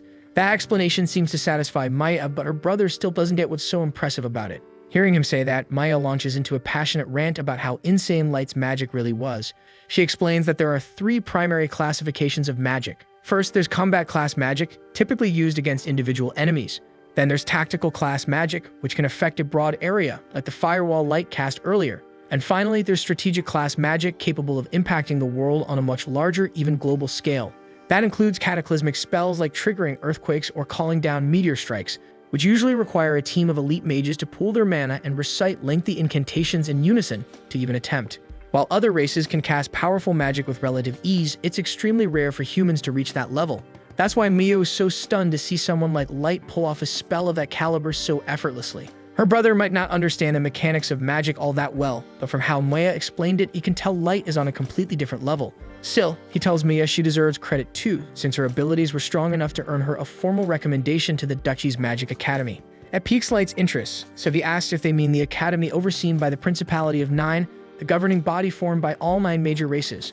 Mia confirms that's the one, and Gold adds that being recognized by the Principality is no small feat, which makes it clear she's a highly capable mage. Her brother agrees, but says their circumstances made things difficult. Both of their parents passed away during a plague, and without the money to afford academy tuition, they had to form an adventuring party with their childhood friends, Jimra and Wordy, just to survive. Currently, their main objective is to earn enough through dungeon runs to eventually send Maya to that academy. But Maya says she's already happy just being able to travel with the people she cares about, so they don't need to go to extreme lengths for her. Her brother promises not to do anything reckless, and watching the two of them talk like that brings back memories for Light, specifically of the moments he used to share with his own younger sister. Right then, Mia and her brother ask Light what inspired him to become an adventurer. So sticking to his cover story, he tells them his parents died in a fire, and he was left with severe burns, prompting him to search for a rare magic potion that could heal his injuries. The story sounds so tragic that everyone falls silent, unsure of how to respond. Sensing the awkward tension, Jimra decides to break it by abruptly asking if Gold and Nemumu are a couple. Nemumu immediately bristles and snaps that she would never, under any circumstances, date someone like Gold. Gold, on the other hand, remains composed and casually replies that he has no interest in dating a woman as immature as Nemumu. While those two go back and forth in their usual bickering, somewhere deeper in the dungeon, Kito is busy slaying orcs to collect the necessary biological samples Yannick needs for his next experiment, and attempt to bypass the level caps placed on every race. Now that they've gathered enough magical material, Yannick says the only thing left is a human test subject, and Kito already knows exactly who he wants for that role. Time passes and Light stops by the guild to exchange his most recent batch of magic stones. A crowd quickly gathers around him, amazed by the sheer volume of gems he managed to bring back. Ever since Light and his team took down the Quad-Scythe Mantis, their reputation in the city has skyrocketed, and people have started referring to their group as Black Motley. Even the receptionists, who used to ignore them, have begun treating them with far more respect, and Light is genuinely pleased by all the attention, since that kind of recognition was part of his goal from the beginning. As he and the team are walking toward the dungeon, a man suddenly calls out to him from the road. Nemumu instantly goes on guard, but the man quickly assures them he means no harm. He introduces himself as Suvalin, and the guy next to him is Gilbert. They explain that they heard Light's party not only defeated a Quad-Scythe Mantis, but also made it to the 5th floor of the dungeon, and when they spotted him passing by, they just had to say something. At that moment, the rest of Suvalin and Gilbert's party shows up, reminding them it's time to enter the dungeon, so they say goodbye to Light and head inside. Watching them go, Light finds it nice to see he's inspiring hope among the other humans in town. However, not everyone is thrilled, since many from other races are openly envious of Light's growing strength and are convinced he's a fraud. Light expected as much though, but if they're not going to accept his achievements willingly, then he'll just have to make them recognize the truth by delivering results they can't ignore. And once he steps into the dungeon, Light informs Gold and Nemumu that he plans to return to the 5th floor today. But before heading down, he notices the same group of kids from before and decides to drop by and greet them. Maya and the others are surprised to see him again. It's been a while since they last crossed paths, but Maya's brother says it's actually great timing because Maya had been wanting to give something to Light. Maya seems a little shy at first, but she eventually hands Light a small clamshell container filled with ointment she made herself. She recalls him saying that he suffered severe burns across his body, so she created it to help ease some of the pain. Light is genuinely touched by the kind gesture, though it does make him feel a bit guilty for lying to her about the burns. Wanting to return the kindness, he pulls out one of his own items to give to Maya as a gift. It's a bracelet, and a beautiful one at that, so Maya hesitates, unsure if she should accept something that looks so valuable. But Light assures her that her gift truly meant a lot to him, and he wants her to have the bracelet as a token of appreciation. Maya lights up and promises to treasure it forever. However, after Light and his group head off, Amumu asks if he's really okay with giving away an SS-class item so casually. That bracelet was a wishing bracelet capable of creating a small miracle depending on the wearer's intent, so Light thought it would be the perfect gift for someone like Mia. A short while later, they arrive on the 5th floor, which is completely blanketed in snow. This actually works to their advantage as the snow provides excellent cover. Light assigns Gold and Nemumu the task of hunting Yetis while he's away, then activates a teleportation item that whisks him back to his throne room within the dungeon city. Once there, he sits down with a warm cup of tea and checks in with his team on the progress of their revenge operations. Ellie reports that preparations are almost complete, and they'll be ready to move to the next stage very soon. Light is pleased with the update and tells Ellie she's free to use whatever resources she needs to keep things running smoothly. In the meantime, he asks Mai to continue overseeing matters in the Abyss and instructs Oyuki to remain focused on scouting through the ancient forest. Right then, Mizuna asks if there's anything he'd like her to handle in the meantime. Light isn't quite sure how to respond since Mizuna's only real strength lies in monster combat, so she's not exactly useful outside of that. Still, not wanting her to feel left out, he tells her to remain on standby and protect the city in case a dangerous enemy shows up. That's more than enough for her, so she proudly declares that no one will get past her while she's on watch. Light smiles to himself, looking forward to the day his plan finally unfolds, and he wants to relish every second of the look of pure misery on Sasha's face when he stands in front of her. Elsewhere in the dungeon, Gilbert and Suvalin had made camp and were standing watch while their party members rested. At one point, Suvalin needed to relieve himself, so he stepped briefly into the woods. But when he returned, what he saw was horrifying. Gilbert's severed head lay on the ground, with Kito standing calmly over the corpse. Their two sleeping companions had already been silently executed, and Kito makes it clear this massacre isn't personal. It's fueled entirely by his deep-rooted hatred for the human race. Blinded by rage, Suvalin wants to strike back, but he knows full well he's outmatched, so thinking quickly, he throws down a smoke bomb and bolts, determined to escape and alert the guild about what happened. He feels confident about his chances after almost magic is useless unless the caster can see their target. But just when he thinks he's gotten away, something strikes him hard in the back. Looking up through the haze, he sees Kido effortlessly flying toward him on a magical hoverboard. Moments later, Suvalin is knocked unconscious by Yanok, who berates Kido for killing all the humans despite being crystal clear about needing them alive. But Kido doesn't see what the big deal is because in his eyes, killing a few worthless humans shouldn't matter, especially since Yanok never cared about them in the first place. But Yanok is running out of time and viable test subjects, and his research is still unstable, so he points out that Suvalin will likely die from side effects long before the formula is perfected, so they'll need to hunt down more human lab rats and fast.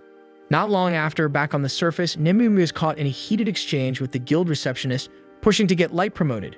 Even though the receptionist knows just how powerful Light is, she reminds them that they already bent the rules once to bump him up from F rank to D rank not too long ago, and it's still too early for another exception. Still, she mentions that if Light pulls off something truly remarkable again, the guild won't have any choice but to raise his rank, so he makes up his mind to go for it.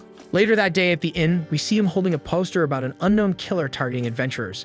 So he figures that taking down this murderer should count as a major achievement, and he sets his sights on hunting him down. The problem is, he doesn't have a single clue to start with, which makes things tricky. Gold throws out the idea of using his Goksha ability to draw a card that might help track the killer, but Light explains the cards are totally random, and the odds of pulling a tracking one are insanely low. Hearing that, Nemunu wonders if they should head back into the abyss to bring someone more skilled at tracking. While it's not a bad idea, the trip would take too much time, and Light doesn't want to waste a second when people's lives are at stake. The killer seems to be going after humans specifically, and he refuses to let that slide. Right then, the three of them sense a spatial distortion tearing open inside the room. Something's definitely about to arrive, so they immediately drop into formation and get ready for combat. But instead of a threat, Light is stunned to see Maya tumble out of the portal unconscious. He rushes forward and catches her, only to watch the miracle bracelet he gave her snap in half. He doesn't know what she just went through, but whatever it was, it clearly wasn't good, so he carries her gently to bed, hearing her mutter fragments in her sleep, saying she needs to warn him about something important. Light then casts a healing spell on her to speed up her recovery, but she's still too weak to speak. With no other choice, he quietly apologizes and prepares to read her mind. Using a high-level spell, he dives into her thoughts and is suddenly hit with a vivid memory. Maya and her team coming face to face with another party of human adventurers. The second party gave them a serious heads up that there were reports going around about an adventurer killer on the loose, and from what they heard, his targets were strictly human. The kids had heard whispers about it before, but they figured it was just some wild beast causing trouble. Still thinking about it now, no regular monster would go after humans specifically. That realization made Maya uneasy because she knew full well that their team didn't stand a chance if they ever crossed paths with that killer. The other party felt the same, which is why they were in a rush to leave the dungeon. But before they took off, they told the kids that sticking around was a bad idea, and until someone puts that psycho down, this place isn't safe for human adventurers. The kids didn't take that warning lightly, and they agreed to head back up right away, but since they hadn't planned for such an abrupt exit, they were already feeling drained. Still, they had no choice but to push on, even as night fell, because stopping meant risking their lives. And just their luck right then, they hear Yanok's voice echo through the dark, warning them that it's dangerous to be wandering around so late. None of the kids had any clue that these two were the killers they were so desperate to avoid, so Maya, not suspecting a thing, suggests they warn them too. They let Yanok and Kido know that there's been a string of murders happening in the dungeon and advise them to get out while they still can. Kido and Yanok thank them for the tip, and for a second, the kids feel relieved, thinking they must just be regular adventurers too. But then Yanok casually starts complaining that he should have cleaned up their last ambush better, since all this chatter has made human adventurers more cautious, and now they're avoiding the dungeon. That single sentence hits like a brick wall, so the kids freeze in horror as it dawns on them that they're standing face to face with the very murderers everyone's been terrified of. And Kido looks like he's enjoying every second of watching their fears sink in. The group is paralyzed with fear, but they quickly understand the truth. There's no way all of them can make it out alive, so the three boys draw their weapons and yell for Mia to run, ready to hold them off with everything they've got. Kaito is visibly offended that mere humans would believe they could take him on, so when Moya's brother charges at him, he casually slashes him across the chest without a shred of hesitation. He does the same to the other two boys as well. They're not dead yet, but their injuries are so devastating that they're barely hanging on. Still, they force themselves upright again and shout at Moya to run, choosing to throw themselves at Kido one last time. Their persistence only angers Kido further, so he decides he's done playing around and goes in for the kill. Yanok shouts at him, furious, that Kido just ruined his chance to use the boys as test subjects. But Kido snaps back, saying he's not about to let anyone who dared to disrespect him live, because fighting back like that, trying to protect someone, it's revolting. And he adds that Yanak can still perform his experiments if even one or two of them survive. Yanak admits that a magician does make for a valuable research subject, but he argues that those two boys could have been equally useful, so Kido swears he won't kill any more lab rats from here on. Still, before Yanak starts working on Maya, Kido wants to teach her how to crack a watermelon, because he's got needs that need satisfying. Yanak refuses to take part in that grotesque act, so he just tells Kido not to kill Maya and turns away in disgust.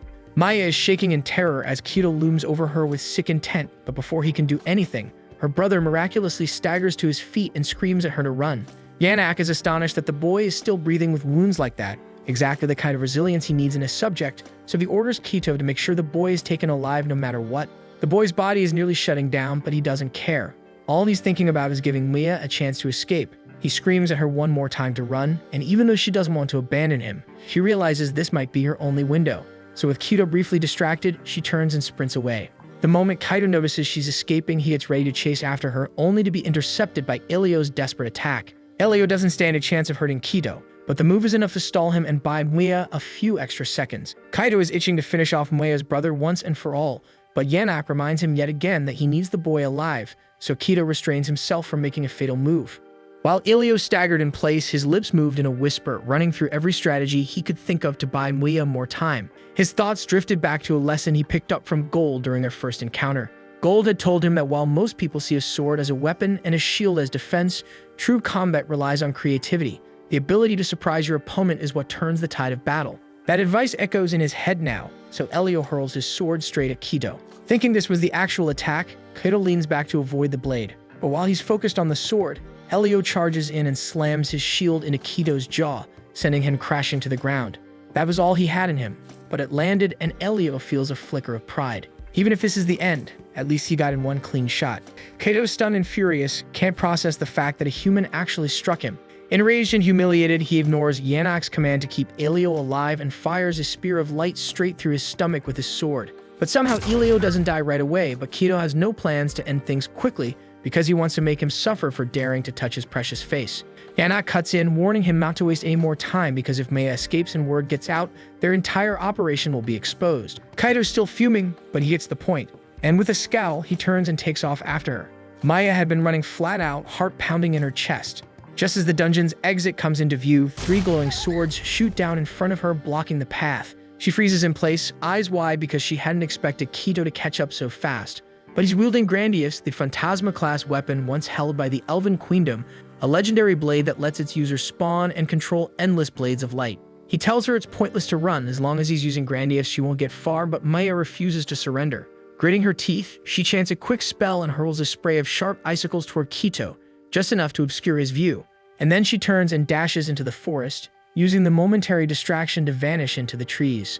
But after a few more minutes of running, Kido catches up to her again and knocks her to the ground. He sneers and tells her she should feel honored to be sacrificed for the rise of a future legendary hero like himself, but Maya screams back that he doesn't deserve that title one bit. She says a real legendary hero isn't just strong, but also compassionate like light. But Kido, on the other hand, is just a pathetic coward who gets off on pushing around people weaker than him. That gets a nerve, so her words drag up memories Kido would rather forget. How the other elves used to laugh at him, call him a useless bully who only picks fights with those who can't fight back. That humiliation was part of why he got exiled from Elven society, but instead of taking the blame, Kido convinced himself that everyone else just failed to see how amazing he really was. Consumed by rage, he loses control again and completely forgets about keeping Maya alive, so he raises his weapon to finish her off. Maya knows she won't survive the blow, but she still refuses to give in. She's desperate, mentally scrambling to find some way to reach Light, to cry out for help, and that's when the bracelet finally activates. Back in the present, after witnessing what Maya and the others went through, Light is seething with fury. Without hesitation, he turns to Gold and Nemumu and tells them to gear up, because he's about to bring hell down on those elves. Meanwhile, deep in the dungeon, Yanak is doing everything he can to heal Elio, but from the looks of it, his body is way too far gone. The damage is beyond repair, and Yanak is genuinely frustrated because losing such a prime test subject feels like a huge waste. Then Kido walks in, and Yanak immediately demands to know whether he managed to catch the girl, but Kido shrugs and says he lost her. Yanak starts freaking out because he can't believe what he just heard, and he starts questioning how the hell Kido gets outsmarted by a human girl. Kaido snaps back that it's not his fault because how was he supposed to know that she could vanish into thin air? Yanak's mind races, refusing to believe it, but the evidence is there, and somehow that girl had access to teleportation magic or items, so there's no denying it now. which means they're in serious trouble because if Mia tells the guild what went down, it won't take long before word gets to the Elf Nation. And once they find out Kido stole the Grandius sword, they'll be coming for him, no question. Worse yet, the Elf Nation won't just send anyone. They'll send the head knight himself, a warrior said to be around level 3000, with his entire personal guard ranked no lower than 2000. In short, if that happens, Kido and by extension Yannack are as good as dead. Their only chance at survival now lies in testing Yannack's experiments in hopes of making Kido powerful enough to go toe-to-toe with the elite Elven Knights. But just as they're preparing to leave, Light suddenly appears and calmly tells them they're not going anywhere.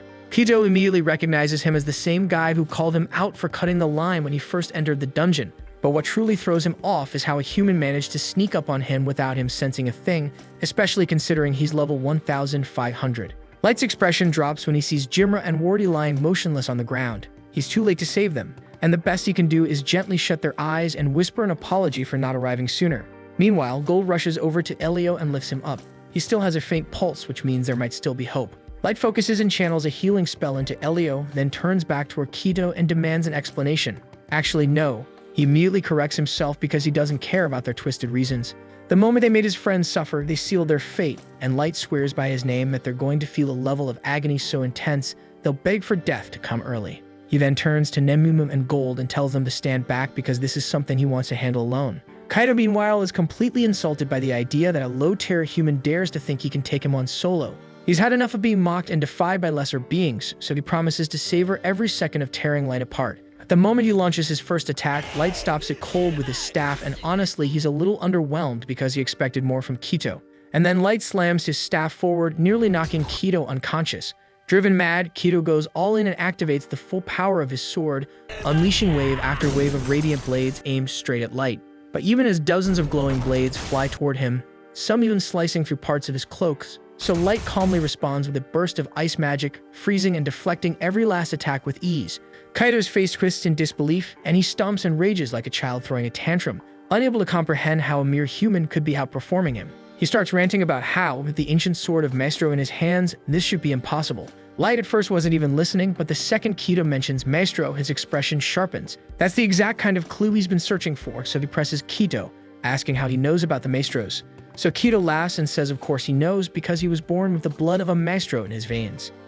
After discovering that Kido is descended from a legendary Maestro, Light informs Nemumu and Gold that the plan has changed. He was originally just going to slaughter Kido on the spot, but now he wants to drag him down into the abyss and extract every last bit of knowledge he can pry from his mind. The two get the message, so they tell him they'll handle Yannack while he focuses on Kido. But Yannack doesn't think it's fair that they're all targeting him when he's clearly not a fighter. Still, he came prepared for this kind of scenario, so he gestures behind him, drawing our attention to the two figures standing silently by his side, and they begin to transform, revealing themselves as the results of Yannack's human-monster hybrid experiments. Yannack starts going on about how he fused humans with monsters to break through the natural limits of the human body. He says he would have gone even further with his work, but it takes a ridiculous number of human test subjects to get a hybrid stable enough to function, so he plans to keep collecting more whenever he gets the chance. Gold, Nemumu, and Light are sickened by what he's done, but what makes it worse is that Light actually recognizes one of the hybrids. It's the same man he met back in town, someone he now regrets not being able to protect from becoming another piece of Yannack's twisted research. There's no saving him anymore, so Light quietly asks Nemumu and Gold to end the poor man's suffering. Without hesitation, Nemumu and Gold slice clean through the hybrids' bodies, trying to grant them peace, but Yannack just smirks and says it's not over yet. He reveals that the creatures were engineered to regenerate from any kind of damage, so simple cuts won't be enough to bring them down. Light starts to worry for Nemumu and Gold's safety, but he's got his hands full. Kaido keeps launching sword energy at him non-stop, and Light can't afford to take his eyes off the fight. Nemumu and Gold keep cutting down the hybrids again and again, but no matter what they do, the bodies repair themselves within seconds. Yannack watches from a distance, mocking them for thinking they stood a chance against his perfect creations. Both Nemumu and Gold are fed up, not just with Yannack's smug taunts, but with the thought of leaving those poor souls trapped in such agony. So they both decide it's time to use their ultimate techniques and end it quickly. Both Nemumu and Gold channel mana into their weapons and slash through the hybrids with everything they've got. Yannack starts taunting them again, thinking there's no way they'll actually manage to put down his creations, but then he notices something strange and the hybrids aren't getting back up. In fact, they look pretty damn dead, so panic sets in as he stares at the aftermath in disbelief, and he can't accept that the pinnacle of all his research could be wiped out so effortlessly. While he's still frozen in shock, standing over the ashes of what used to be his experiments, Nemumu casually walks up behind him and kicks him straight between the legs, just to shut him up once and for all. Meanwhile, Light has been dominating Kido with his relentless magic attacks, and every time one gets close, Kido's face contorts with panic. Light finds it hilarious, especially considering how smug Kido was acting just moments earlier. Refusing to let some pathetic human look down on him, Kido digs deep and activates the Holy Sword's final form, stacking multiple enchantments onto the blade and massively boosting its range. Light is mildly impressed because the sword really does seem insanely flexible, but no matter how flashy it looks, Kido's aim is trash, so he cannot land a single hit on Light. Frustrated, Kido starts yelling that Light's just a coward for dodging everything and insists he'd be dead already if he actually stood still. Which, yeah, is kind of the entire purpose of dodging, but Light decides to play along. He plants his feet, doesn't move an inch, and tells Kido to take his best shot. Kido assumes Light must have lost it, but he's not about to waste the opportunity. He charges up, jumps high, and brings the sword down with everything he's got. The hit connects, but to his horror, it barely leaves a scratch.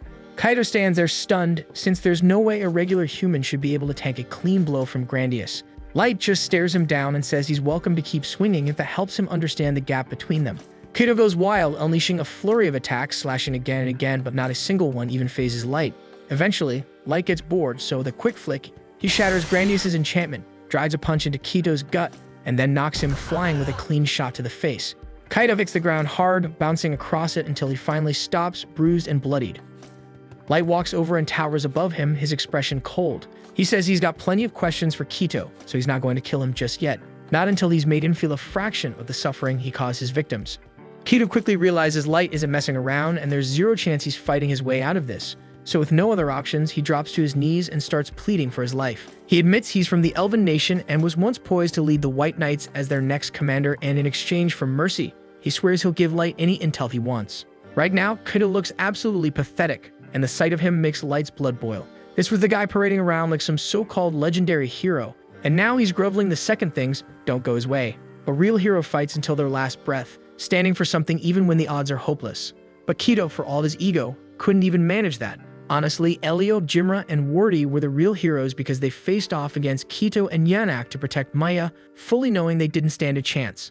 Light turns to the lifeless bodies of Jimra and Wardy and offers them a quiet apology for not being able to save them, but he promises he'll do everything he can to make sure Elio pulls through. With that in mind, he says it's time to head back to the Abyss immediately. Right then, Kido nervously asks what's going to happen to him, so Light tells him bluntly that he and Yanak are both coming along since he's not done with them yet. Not until they answer every question he has.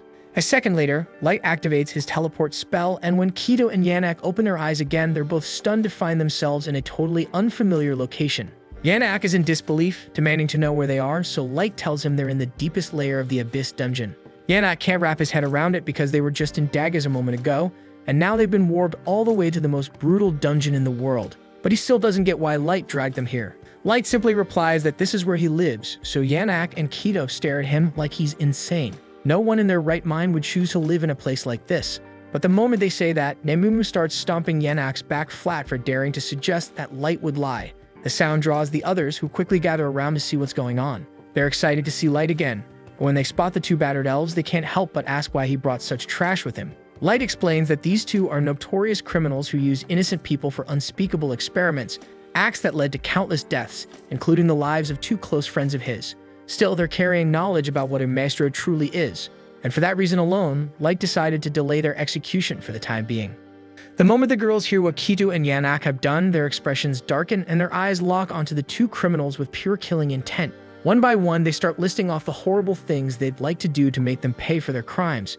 Light figured they'd react like this, but he steps in and firmly tells them both of these monsters need to stay alive until every bit of intel about Maestro is wrung out of them. The girls grit their teeth, but agree to rein themselves in if that is what Light has decided. With that settled, Light turns to Gold and asks her to handle Elio's recovery, then tells Nemumu to follow him because he's going to give Jimra and Wardy the funeral they deserve. Just as he's about to walk off, Yanak suddenly drops to his knees, begging Light to wait. He pleads for mercy, insisting that none of this was really his fault, and it was all Kido's idea. But Kido snaps back, blaming Yanak for everything, saying he only went along with it because Yanak promised he could help him surpass his physical limits if he supplied enough test subjects. The two immediately start bickering, trying to shove the blame onto each other, until Light shuts them up and throws out a single question. Back when they were pretending to be deities, slaughtering and torturing innocent people like they were nothing, did either of them ever spare someone who begged for their life? Kito and Yanak go completely still because they both know they never spared even a shred of mercy for any of their victims, and that heavy silence tells Light everything he needs to know, so he calmly declares that they will be treated the exact same way, and there is nothing they can do to change that. Sometime later, Mia slowly wakes up at the inn in Dagas and finds Light sitting quietly by her bedside. She blinks and asks what happened, because the last thing she remembers was running for her life from Kito. Light explains that he and the others reached her just in time, right before the murderers were about to catch her, so they brought her back to safety so she could recover. He also lets her know that Ilio's wounds were treated and he pulled through. But when Mia nervously asks about Jimra and Wardy, Light doesn't have anything good to say. He gently hands her a lock of their hair and tells her that Jimra and Wardy both died from their injuries before he could reach them in time. Mia breaks down, crushed by the loss, though she still thanks Light from the bottom of her heart. Without him, she and her brother wouldn't be alive right now. Light stands up to leave and give her space to process everything, but he cannot shake a faint sense of guilt because moments like this make him question whether using his power purely for revenge is really the right path. The following day, Light makes his way over to the Adventurers Guild to file a report on the incident involving the killers and hand over all the important details, but he conveniently leaves out the part about him hauling Kito and Yanak away himself, so the guild still believes those two are somewhere out there. As far as the guild is concerned, those two are still at large. In recognition of the information he provided and for saving two potential victims, the guild grants Light and his team an official promotion to C rank. Afterward, Light sits down with Maya and Elio to talk about what's next for them. When he asks what they plan to do, Elio says they decided to retire from adventuring and return to their hometown. Light is a little surprised and tells them they could probably find another team to work with. Elio agrees but says it wouldn't feel right to move on so quickly after losing Jimra and Wardy. Besides, they want to take what remains of them home so their friends can be laid to rest properly. Light respects that but turns to Maya and asks what she plans to do about her magic studies. After all, that was her whole reason for becoming an adventurer in the first place, to save up enough to attend the academy. Maya says she's going to focus on teaching herself for now, and she plans to work hard so that next time she crosses paths with Light, she won't be a beginner anymore. Once Maya and Elio head out, Light decides it's time to return to the Abyss and check on things, and when he arrives, he's greeted by Maya and Ellie. He asks for an update, and May hands him a file summarizing everything they've pulled from interrogating Kito and Yanak. According to the information, descendants of a maestro are said to level up faster than normal people. There's also an ancient legend claiming that if a maestro isn't stopped, they could eventually bring about the end of the world. This revelation makes Light curious about just how powerful a maestro has to be to hold the potential to wipe out the whole world single-handedly, but sadly they do not have any more information on the subject. The intel they gathered mostly came from a conversation Kito had with the White Knight's captain a few years back. Even after Ellie tapped into her forbidden magic to extract the memories, most of them were broken or incomplete, leaving them with only fragments of the truth. Light then asks about the current state of Yanak and Kito, so Ellie opens a portal to show him, and the two of them look like they've been dragged through absolute misery. Since there's nothing left to extract from them, Light decides it's time to dispose of them for good. He summons a creature known as Dead Man's Banquet, and it consumes Kito and Yanak in a viciously gruesome manner. With that problem finally resolved, Light turns to Ellie and asks how her other preparations are coming along. She happily reports that everything is in place and he can begin his revenge on Sasha whenever he's ready. But before that though, she wants to capture the White Knights first, since every one of them is reportedly a sub-maestro, and she doesn't know what kind of abilities they might have. Their vice captain Michael is also Sasha's fiancé, so Ellie suggests he would make a perfect hostage, and Light is genuinely impressed by how thoroughly she planned everything. At the same time, in the Elf Nation, Sasha is having the time of her life retelling the story to Michael about how she betrayed Light and made him beg for his life with a pathetic look on his face. Michael clearly enjoys every detail, even saying he wishes he had witnessed it himself. He once went on a mission to wipe out a human village and he loved seeing the humans pleading for mercy.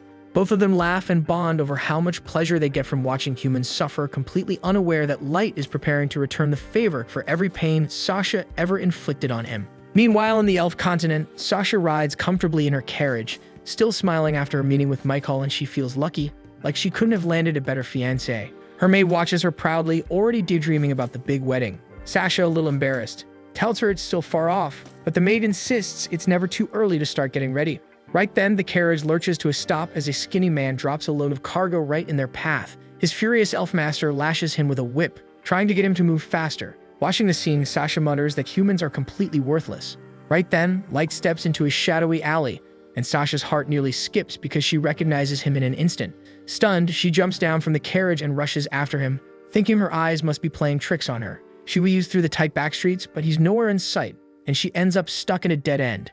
Convinced she imagined the whole thing, Sasha lets out a sigh of relief that Light isn't really here. But as she turns to leave, her eyes fall on a message left by Light himself, calling her to meet him at the Great Tower. The shock hits her all at once and she screams, overwhelmed. Her maid dashes over in a panic while Sasha crumbles, thinking this might cost her everything she earned from the mission to kill Light. Watching the chaos unfold from a nearby rooftop, Light quietly tells Ellie it's time to take care of the rest. Hearing the order, Ellie starts daydreaming about how brutally she's going to destroy Sasha for laying a finger on her beloved master. With everything in place, they finally turn around and head off to start the final act of their revenge. Meanwhile, over at the Elven barracks, two soldiers, Nea and Kia, are having fun tossing knives at a bound, beaten man. Not far off, a sleazy elf named Sharfet gropes his human slave in full view of everyone, and his fellow soldiers and even their captain watch on with visible disgust. Sharfet casually starts talking about Kito and Yanak, mentioning how Kito snapped and went on a killing spree before getting taken out by a human, so now the higher command wants them to avenge his death. Sharfet doesn't care, and he says Kito was a traitor who abandoned his team, but one of the elves nearby insists that it's still their responsibility to avenge a fallen comrade. While Nia and Kaya keep tormenting the poor guy, Sharfet tells them to finish him off already. They refuse, saying they'll play with their toy however they want. Then they take a jab at Sharfet for being such a public creep, which clearly pisses him off. Behind them, Must calmly tells the two that ending a human's life should be considered a mercy, and it's an honor to be slain by an elf. Sharfet rolls his eyes and says Must takes everything too seriously, but Must just replies that knowing when to act with purpose is what separates them from beasts.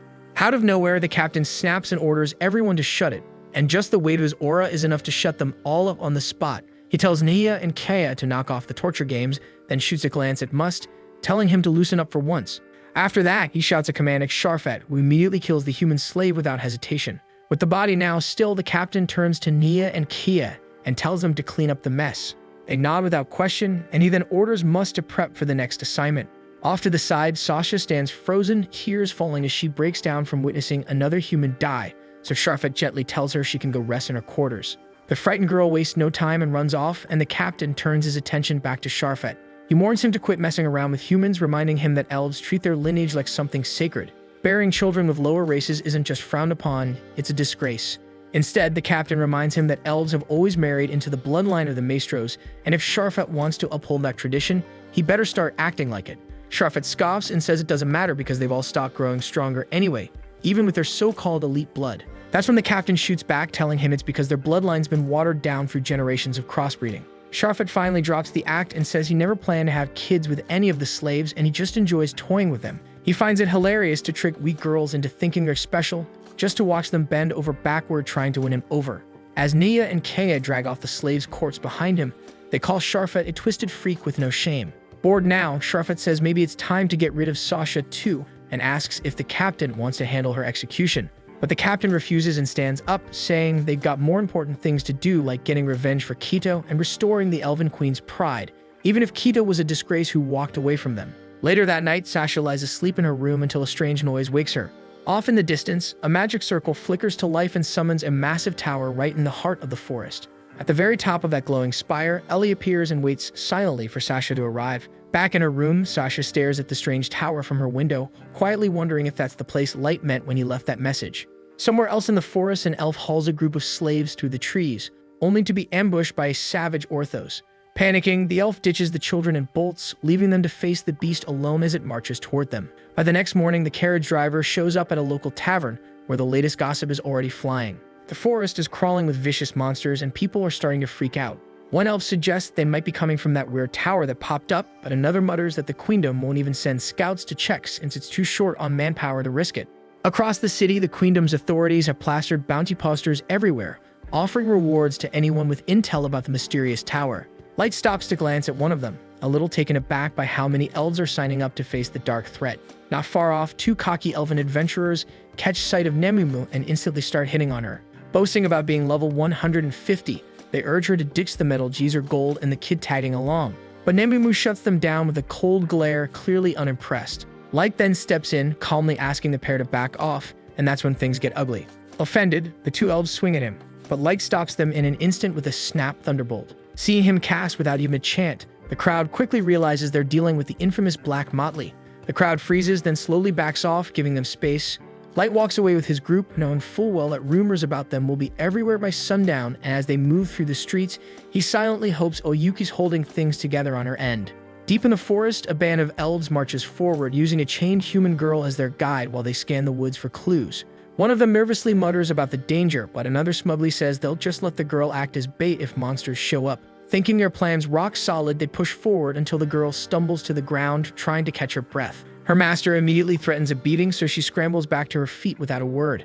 As the arrogant elf keeps ranting about how pathetic humans are, a single drop of drool splashes on his hand. He glances up and sees the massive beast towering above him. But before he can scream, the Orthos flattens his skull like a melon. The other elves watch in horror as the monster effortlessly picks up their friend's body, then proceeds to tear them apart one by one. When it finally looms over the chained girl, she freezes, thinking death is inevitable. But instead, the creature sniffs her and slowly backs away, disappearing into the trees before she even realizes she's still alive. Right as she starts to process what just happened, a group of rough-looking thugs strolls onto the scene. She assumes the worst, just got spared from a monster, only to fall into worse hands, but to her surprise, they pour healing potion over her wounds. Confused, she stares at them, wondering why strangers would help someone like her. They then start talking about finding her some new clothes, something to eat, and even a walking stick to help her walk. Then their leader casually reports back to Oyuki, letting her know they've just rescued another survivor. And while Oyuki relaxes at the top of the towering structure, Ellie steps up and asks how her mission's going. She's curious whether keeping so many monsters in check across the forest is wearing her down, but the cat girl simply says she's managing. A bit thrown off by how casually she responds, Ellie asks if she's really okay handling any intruders that might interfere with their operation. Oyuki shrugs it off again, but Ellie can't help doubting her, thinking Light might dump too much on one person's shoulders. She worries that a single mistake with the monsters could cost an innocent life, but Oyuki tells her she's being paranoid. Ellie then questions if they're really meant to serve as Light's obedient puppets, following orders without ever hesitating. Oyuki confirms without hesitation that's exactly their role, and she insists that loyalty to their master comes above everything else. But Ellie pushes back, saying Oyuki's acting like a mindless pet. That strikes a nerve, and Oyuki snaps, threatening to kill her for speaking against their master. But Ellie doesn't flinch, and she calmly asks if Oyuki honestly believes she can take her in a fight. Oyuki says she's willing to find out, and tension instantly thickens between them. Just as they're about to throw down a bloody showdown, the thugs call out to Oyuki that they've returned to base, so the two calm down. At the base, the group delivers the rescued girl to an elderly man who looks after all the survivors. Once the girl is safe at the foster shelter, she thanks the thugs with a quiet voice, and they tell her to stay strong. Watching Oyuki care for each human with such precision, Ellie finally feels reassured, so maybe she really can be trusted to protect the forest alone. At night, Sasha stares out her window, worried sick about reaching Light. The monsters now swarming the forest are way too dangerous for her to handle, and she knows the White Knights will soon start sniffing around. That'll blow her cover for failing to eliminate him. And with her back against the wall, she decides there's only one option left, so she'll head there herself and finish the job no matter what it takes. By the next morning, the elven aristocracy gathers for a formal council to address the tower. Around the table, the elven chancellor recommends sending in the White Knights to investigate. But Captain Hardy shuts it down cold, claiming his elite forces aren't needed for something so trivial. The nobles quietly observe their standoff, but none of them dares speak up, and only the queen holds the authority to end the debate. At last, the elf queen raises her voice and sides with Hardy, declaring that his proposal makes the most sense, so she orders that the bounty be raised to attract more adventurers to investigate the forest in their place. Once her decision is final, the nobles quietly disperse, though the chancellor lingers, clearly irritated that Hardy got his way. Afterward, Hardy meets with his mother and thanks her for sparing his soldiers from being sent on a scouting job. She affectionately tells him there's no chance she'd risk her precious sum on something so low-tier. Hardy vents about the chancellor, annoyed that he's playing political games in the middle of a crisis. The queen just laughs, entertained by his frustration, but Hardy insists this isn't some joke. He believes the chancellor's real goal is to tear down the monarchy altogether, but she's confident that as long as her son stands guard, he won't get far. She then rises and warns Hardy that the tower itself is the true threat, not the scheming chancellor. Her tone grows serious as she says it might be capable of wiping out their entire kingdom, leaving Hardy stunned. He wonders aloud if this is the beginning of another Dark Lord's rise. The queen admits it's possible, but believes that if all the other races unite their strength, they might be able to stop him. Still, she notes that the emergence of a Dark Lord always leads to the rise of a hero from the human world, and that could be even more dangerous. She's clearly frustrated they can't just eliminate humanity altogether to prevent that risk, but Hardy reminds her that doing so would only make them look like the villains. Still, he reflects that if the humans really do manage to produce someone on par with the Maestro, the elves will be forced to either befriend or destroy them to stay safe. The word Maestro sparks a memory in Hardy, and he recalls the human named Light, rumored years ago to be one. The queen quickly brushes it off, saying that man was eliminated long ago for being too weak. Hardy turns away to leave, but as he walks out, a cold thought lingers. Humans deserve extinction for all the chaos they brought upon his people.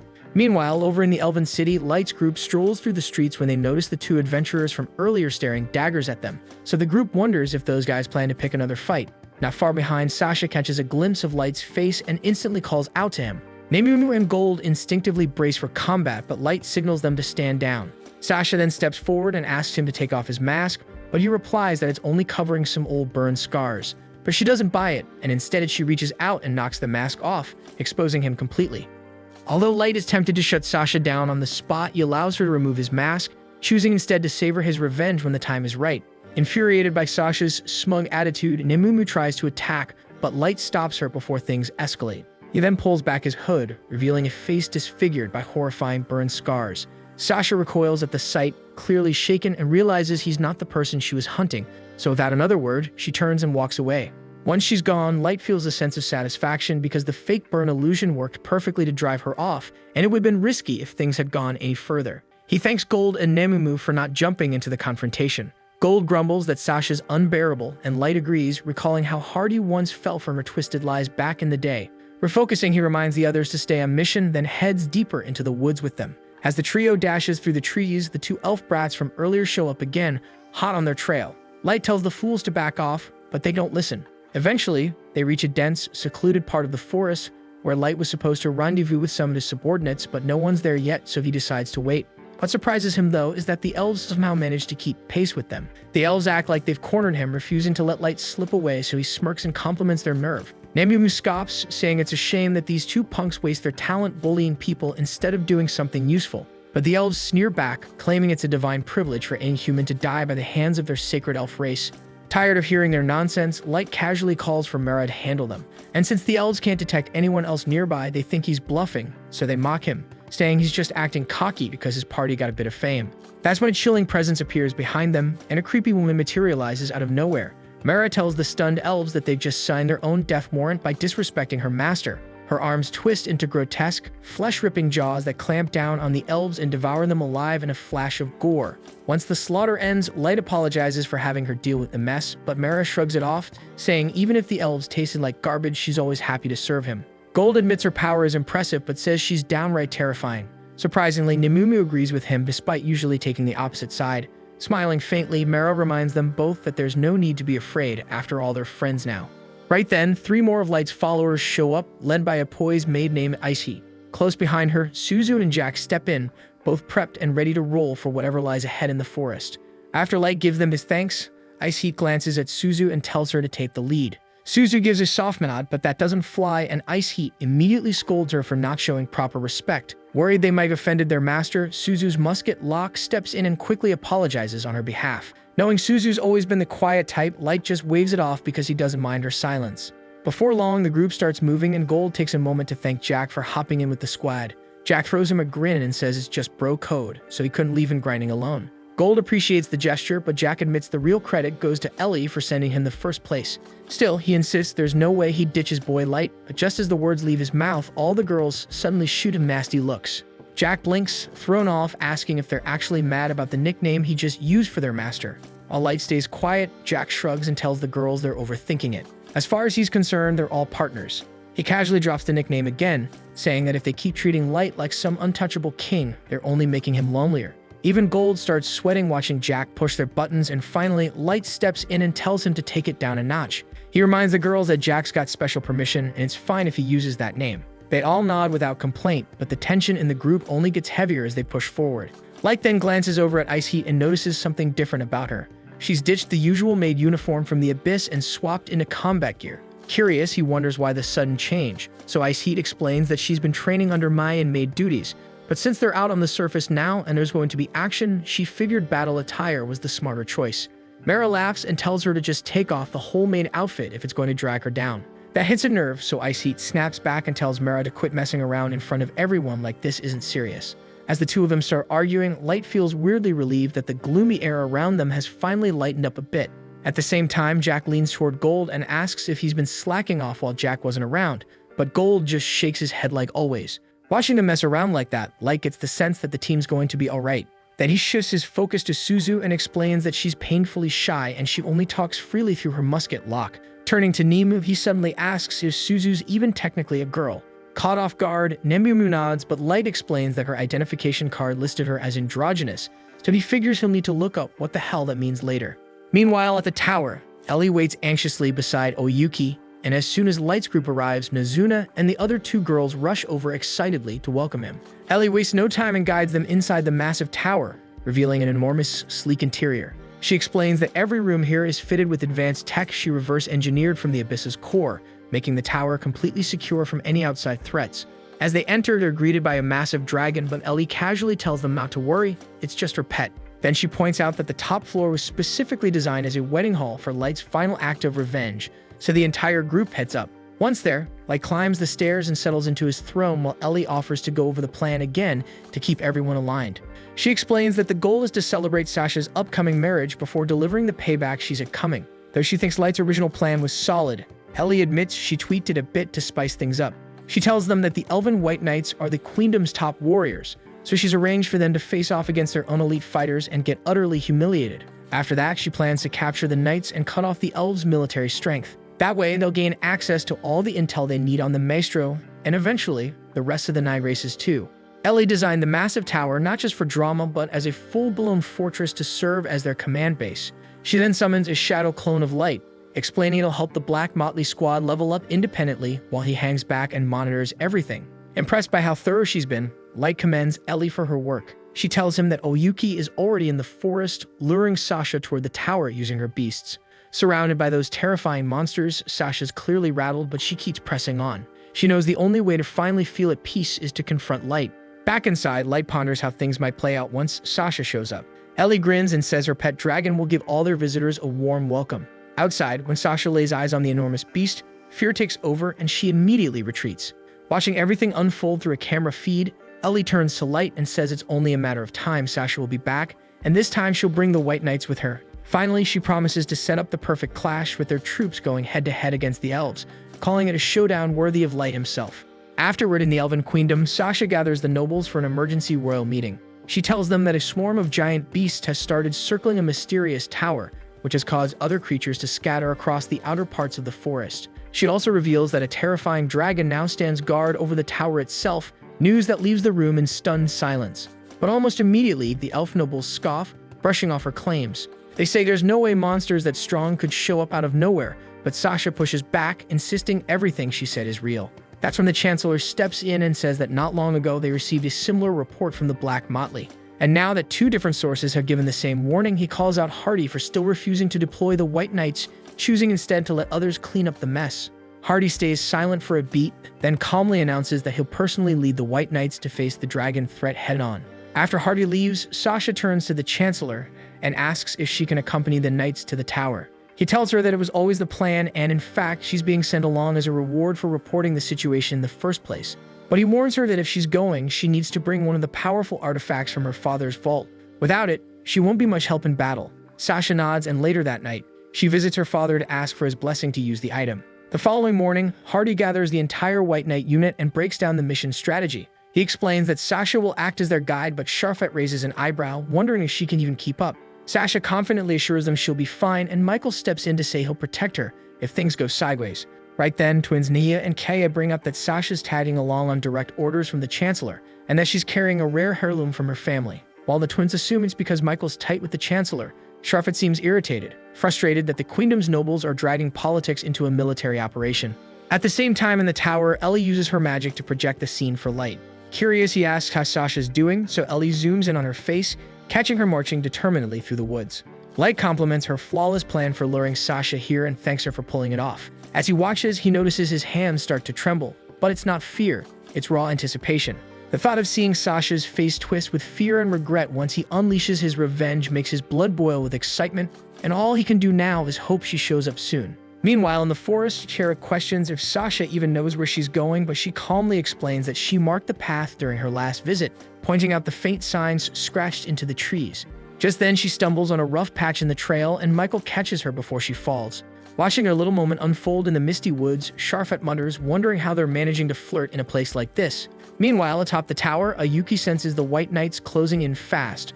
Not long after, the group arrives at the gates, which slowly creak open in response. From deep within the tower, two massive Orthos beasts stomp their way out and head straight into the forest. But they're not alone, and wave after wave of monsters begin spilling out. Chariot reaches for his weapon, ready to strike, but Hardy stops him. He reminds them that the real threat is the dragon, and that the adventurer squad they hired will be launching a diversion soon. Suddenly, flares erupt in the forest, drawing the monsters away from the path. Once they're gone, the captain turns to Sasha and asks if those were the only Orthos stationed inside. When she confirms it with a nod, Hardy gives the order to move in, declaring the tower's interior clear except for the dragon. Still, he warns them to stay alert because something could still be lurking inside.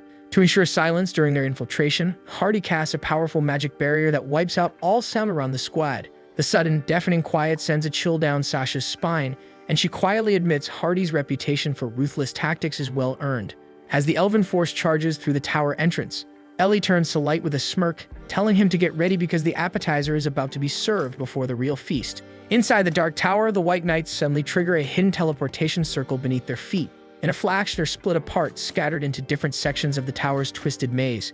Watching the chaos unfold, Light leans forward with a cold smile, eager to see each of them claw their way helplessly toward his trap.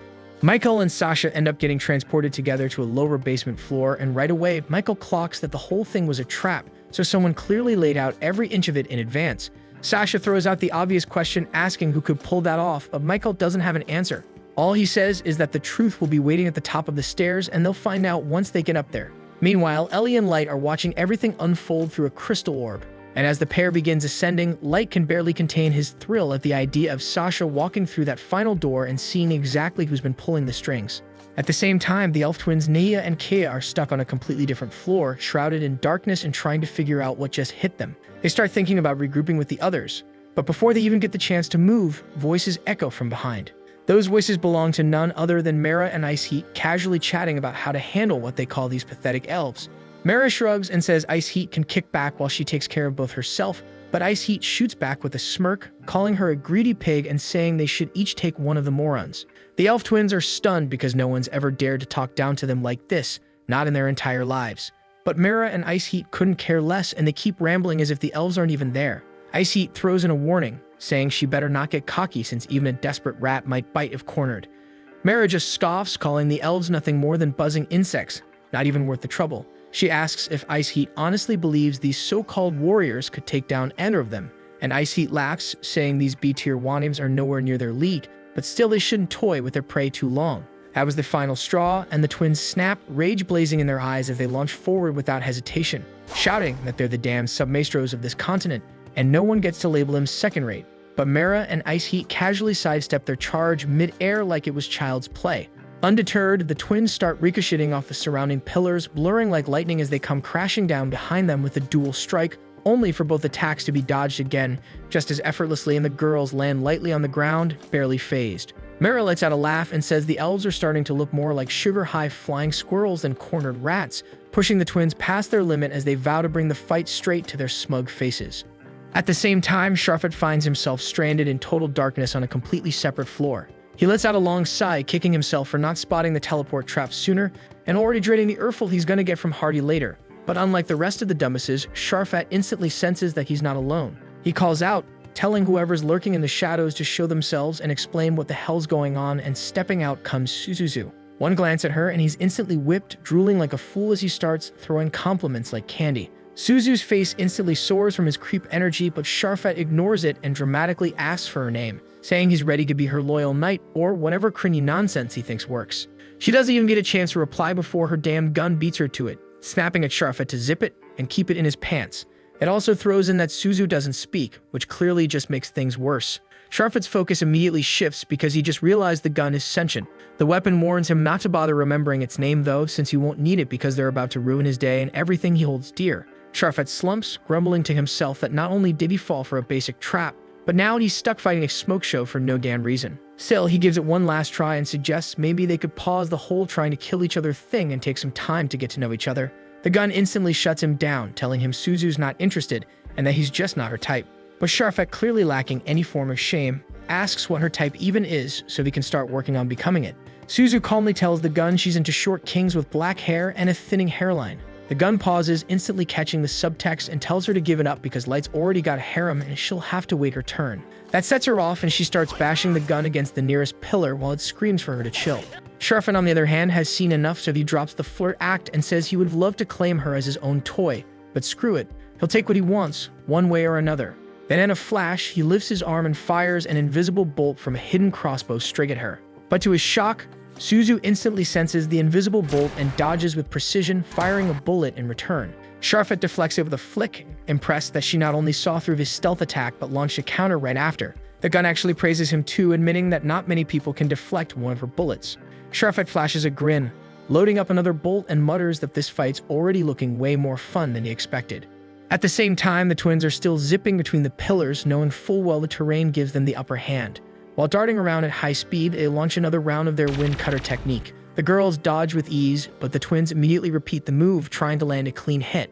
Mera and Ice Heat dodge again, but this time they're a little more focused, realizing they can't keep underestimating them for too long, so they need to wrap this up. The twins, though, just keep spamming the same damn move non-stop, so Ice Heat mutters that there's no way they can keep that pace up forever, but the twins fire back with smug grins, saying they could keep this going for hours without even breaking a sweat.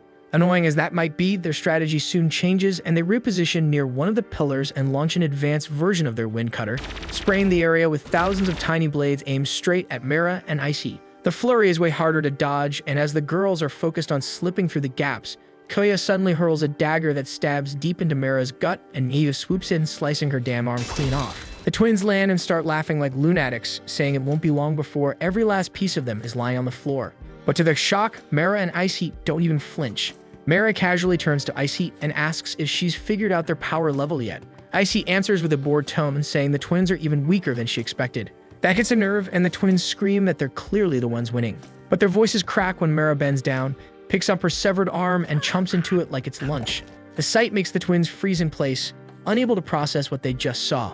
And then Mera decides to up the nightmare and rips off her own head, tossing it around like a toy. The twins scream in disbelief, demanding to know what kind of monster she is. And that's when Mera finally drops the reveal that she and Ice Heat are both ultra-rare level 7,777 cards. The twins stand stunned, refusing to believe something like that could even exist, but before they can wrap their heads around it, they charge again. Only this time, Mera and Ice Heat don't even bother dodging. They take the attacks head-on without blocking, saying it's not even worth the effort. That's when real fear sinks in, so the twins turn back and start running. Mera bursts out laughing like a psycho while Ice Heat calmly charges up a massive heat blast, so Mera shields herself in preparation for the finishing move. Down on the lower floor, Sharfet is staying aggressive, launching bolt after bolt at Suzu, shifting their paths mid-flight, and even sending a barrage all at once, hoping something lands. But Suzu weaves through every shot without so much as a scratch, and that just fires him up even more. He grins and tells her she should dump that loser Light and be his girl instead, but that was all Suzu needed to hear. Her eyes start glowing, her body flares with fury, and the rage rolls off her like a storm, fully locked in and ready to blast this creep into dust. At the same time, the elves run straight into a dead end and choose to follow the edge of the area while searching for the exit. But before they can even move, they begin to sense the floor heating up. To their horror, a massive wave of heat crashes into them as Ice Heat fires her scorching blast. The twins realize they are about to be burned alive, so they urgently begin chanting several spells and raise a massive ice wall to shield themselves. To their shock, the ice wall melts instantly, forcing them to summon another one.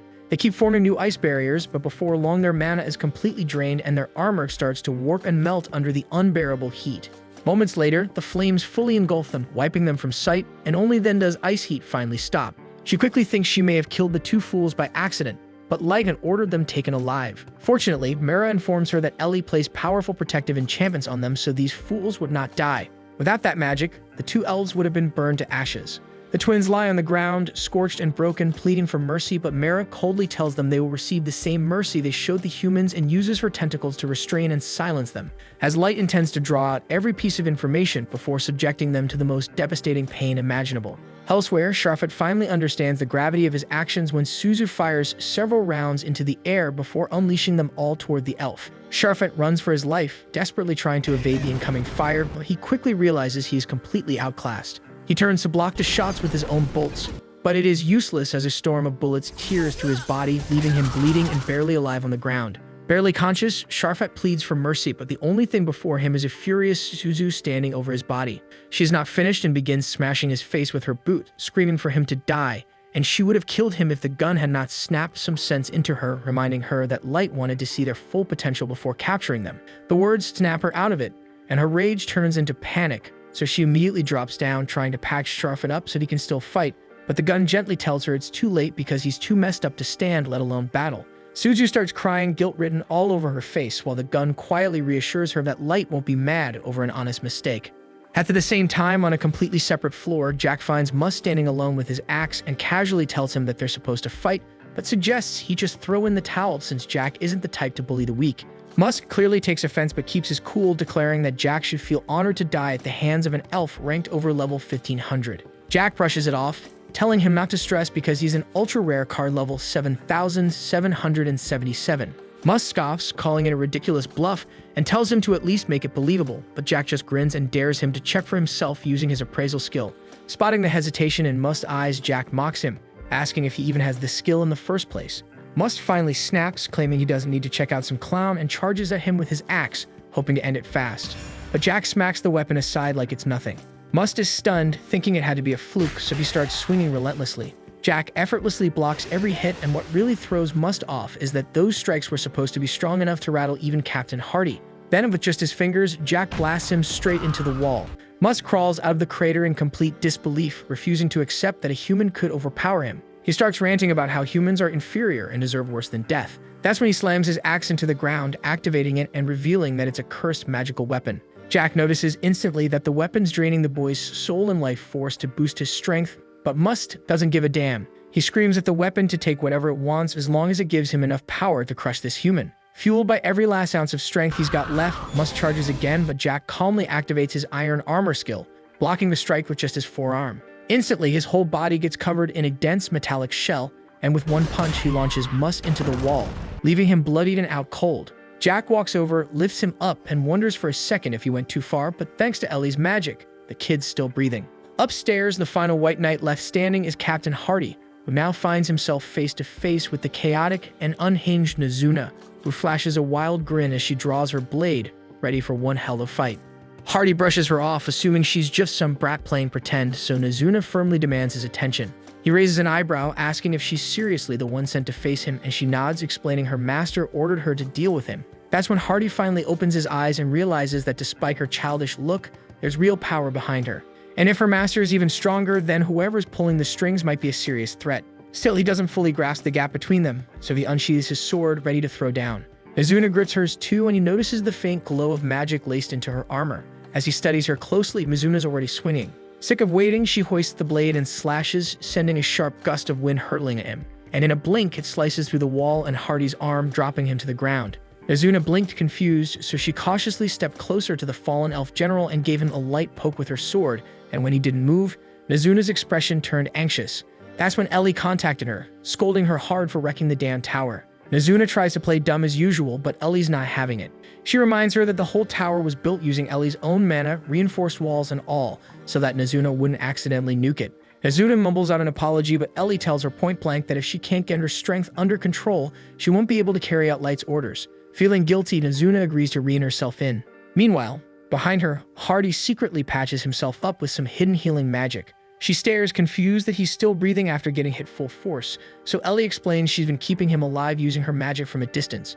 Hardy, now back in the fight, stands tall, and Nazuna braces for another round, but this time promising to keep it in check. Hardy now takes her seriously and unleashes his true strength right from the get-go. He activates a silent field, throwing Nazuna off. He then explains that the spell applies a debuff, slowly draining her energy and funneling that power into him instead. Then he shapes that stolen mana into an invisible, soundless blade, explaining that its size constantly shifts, making it impossible to predict. Nazuna immediately puts her sword away and gets into a focused stance. Hardy narrows his eyes, thinking maybe she's trying to outmaneuver his wild swings with precise movement.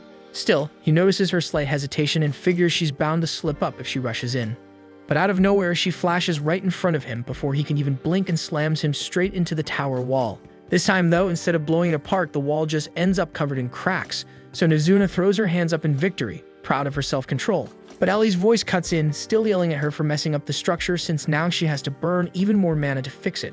Nazuna snaps back, shouting that she's being way too annoying. Ellie freezes, baffled at where the hell she even learned to talk like that, and Nazuna casually mentions that the palace maids are always griping about her behind her back, Light then steps in and tells Ellie to go easy on Nazuna.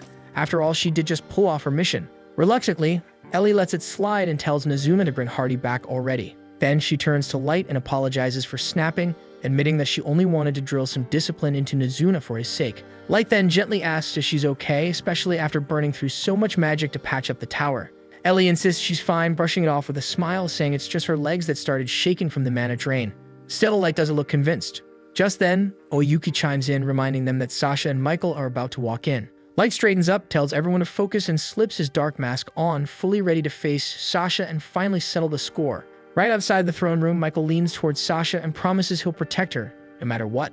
That calms her down just enough for her to reach for the door, only for it to creak open on its own. Inside, Light greets them both calmly, and the two step in and walk toward him. As they draw closer, Sasha's expression shifts as she suddenly realizes that this masked man is the same guy who once showed her his burned face.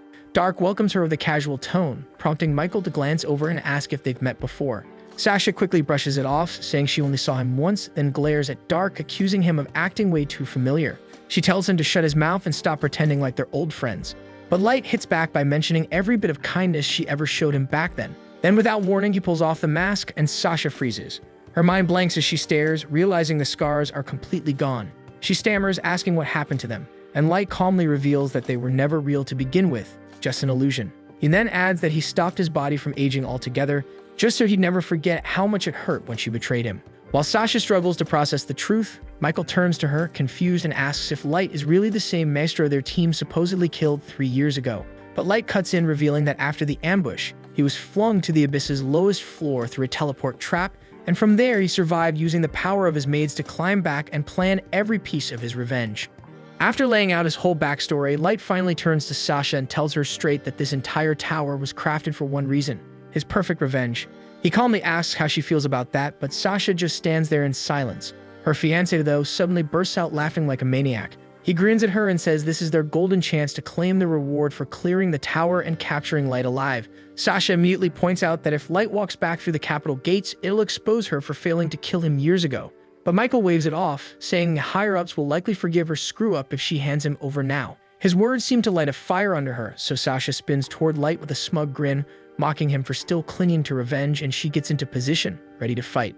Light calmly grabs his staff and tells his maids not to interfere because this one's personal. As he steps down to meet Sasha face-to-face, he congratulates her on the engagement and promises to offer her his revenge as a wedding gift. She scoffs, laughing in his face, thinking no human could ever match an elf's power. She brags that she recently hit level 500, but Light barely reacts, visibly unimpressed. Oblivious to his indifference, Sasha smugly pulls out a rare item gifted by her father. Light's curiosity sparks when he spots the ocarina, and the moment she plays it, 3 massive angels appear before him. Confident she can't lose now, Sasha grins and commands the attacker angel to finish him. The creature lunges, smashing the ground, and Light leaps back, surprised that it actually broke through the tower floor. He fires back with his staff, but the second angel blocks the blast with a glowing holy barrier. Light scowls and ramps up his magic, finally shattering the shield with raw force. But instead of blowing the angel to bits, his attack only manages to destroy its arms. That's when the third angel steps in and heals both of its companions with divine magic. Watching how they move, Light chuckles to himself, immediately recognizing the setup: a full trio with a striker, a tank, and a healer. Across the room, Sasha is absolutely stunned. Her jaw drops as she watches a level 15 human stand his ground against her family's sacred Phantasma class summon. Then Light smirks, looking her dead in the eye, and calmly reveals his level 9,999, leaving Sasha genuinely afraid. Michael spins around and casually tells her to relax, saying there's no way Light's legit because nobody's ever reached that kind of level in recorded history. She eases up and commands her angels to launch another strike, but Light instantly wipes them all out using a crushing dust press. Without missing a beat, he chains it with a shadow dance and a fire squall combo that incinerates their bodies, making sure they can't regenerate. As a finishing blow, he rains down a barrage of ice arrows to eliminate what's left, but Sasha just smiles and plays her ocarina, bringing them all back like nothing happened. She smugly mentions that she can revive them endlessly without even dipping into her mana reserves. That's when Light realizes her ocarina is way more annoying than he first thought. He blinks in right in front of her, driving his staff toward the instrument to smash it, but Michael suddenly intercepts with a shield, warning him to back off. Light gives him props for blocking that strike, but Michael corrects him that he didn't just block it. And the moment he says that, the shield pulses and sends Light flying across the field. Stunned by the force, Light demands to know how that's even possible. So Michael calmly reveals that the shield isn't just any artifact, It's a phantasma-grade relic that absorbs enemy power and throws it right back at them with even greater force. Michael then slams the shield into the ground, breaking the spell that was restraining the angels, and explains that it also boosts the stats of both its wielder and nearby allies. Sasha laughs in Light's face for thinking he had any shot at winning this, while Michael is convinced the match is over. She steps up with a smug grin, asking him how it feels to be completely cornered, and that's what finally makes Light lose it and start laughing uncontrollably. Michael and Sasha both pause, thinking he's snapped from the pressure, but Light straightens up and tells her she's dead wrong if she thinks she's ever been close to scaring him. And with a wild grin and burning eyes, he declares that he's about to show her what real despair looks like. Ellie and Oyuki both panic and try to stop him, but it's too late because Light undoes the seal on his soul that had been holding back his true form. Suddenly, pitch-black chains start swirling around him, radiating a terrifying energy, prompting Michael to yell at Sasha to retreat. Right then, Light calls out code 9999, and the command summons a massive weapon rack while breaking every chain holding him down. His old staff reshapes itself into a brand new X-class weapon, Gungnir. The moment Gungnir lands in his hand, Ellie and Oyuki freeze in horror. The dense, dark pressure clears out, and Light steps forward with a deathly calm, telling Sasha that now she'll understand what true fear really means. And for the first time, Sasha and Michael actually panic as Light slowly walks toward them. Michael urgently tells Sasha to deploy her angels again, and without hesitation she does. The attacker-type angel rushes forward, slamming its weapon down at Light, but he casually breaks it in half, and a look of horror on the angel's face says it all. Next, the defender-type angel raises a divine shield to block him, but Light swings his new staff and smashes right through it like it's nothing. Witnessing how effortlessly he's dismantling them, Michael yells for Sasha to keep summoning more to slow him down. Light just laughs, ready to watch them scramble and struggle all they want. But in that moment, a jolt of pain shoots through his hand. He glances down and sees Gungnir's dark aura scorching his skin, eating away at his flesh. He knows the weapon's power is too much for a human to handle for long, but he doesn't give a damn. If losing his whole arm is the price for revenge, he'll gladly pay it. This time, Sasha goes all in and activates her ultimate ability, fusing all three angels into a single Supreme Archangel. She gives the command to fire a tactical class spell meant to erase Light completely. The Archangel lifts its weapon high and summons a radiant golden spear, and Sasha proudly declares it as her strongest skill, Holy Javelin. Watching the divine power gathering, Michael grins, thinking that once he marries Sasha, he'll inherit the ocarina and all its terrifying abilities. The Archangel then hurls the golden spear with crushing force, and Sasha laughs as it barrels toward Light. As it lands, she smugly says goodbye, only for the whole thing to vanish in an instant. Light stands there completely unfazed, having neutralized the javelin like it was a joke. He mocks Sasha for thinking she ever had the strength to harm him. Panicked, she orders the Archangel to strike again, but every single blow shatters on contact as Light walks through them like a force of nature. He calmly asks if she's already out of options, and Sasha, desperate, launches a rapid volley of javelins, hoping quantity will succeed where quality failed. But Light blocks each one effortlessly, never dropping the grin on his face as he marches toward her like a death sentence. Sasha finally loses it, shrieking at him to stay away. She fires off every last bit of magic she has left, but nothing touches him, and nothing even slows him down. Light just laughs, telling her to try harder, and warns her that if this is the best she's got, then she's going to die right here. This was the end of episode 11. Subscribe to not miss the next episode.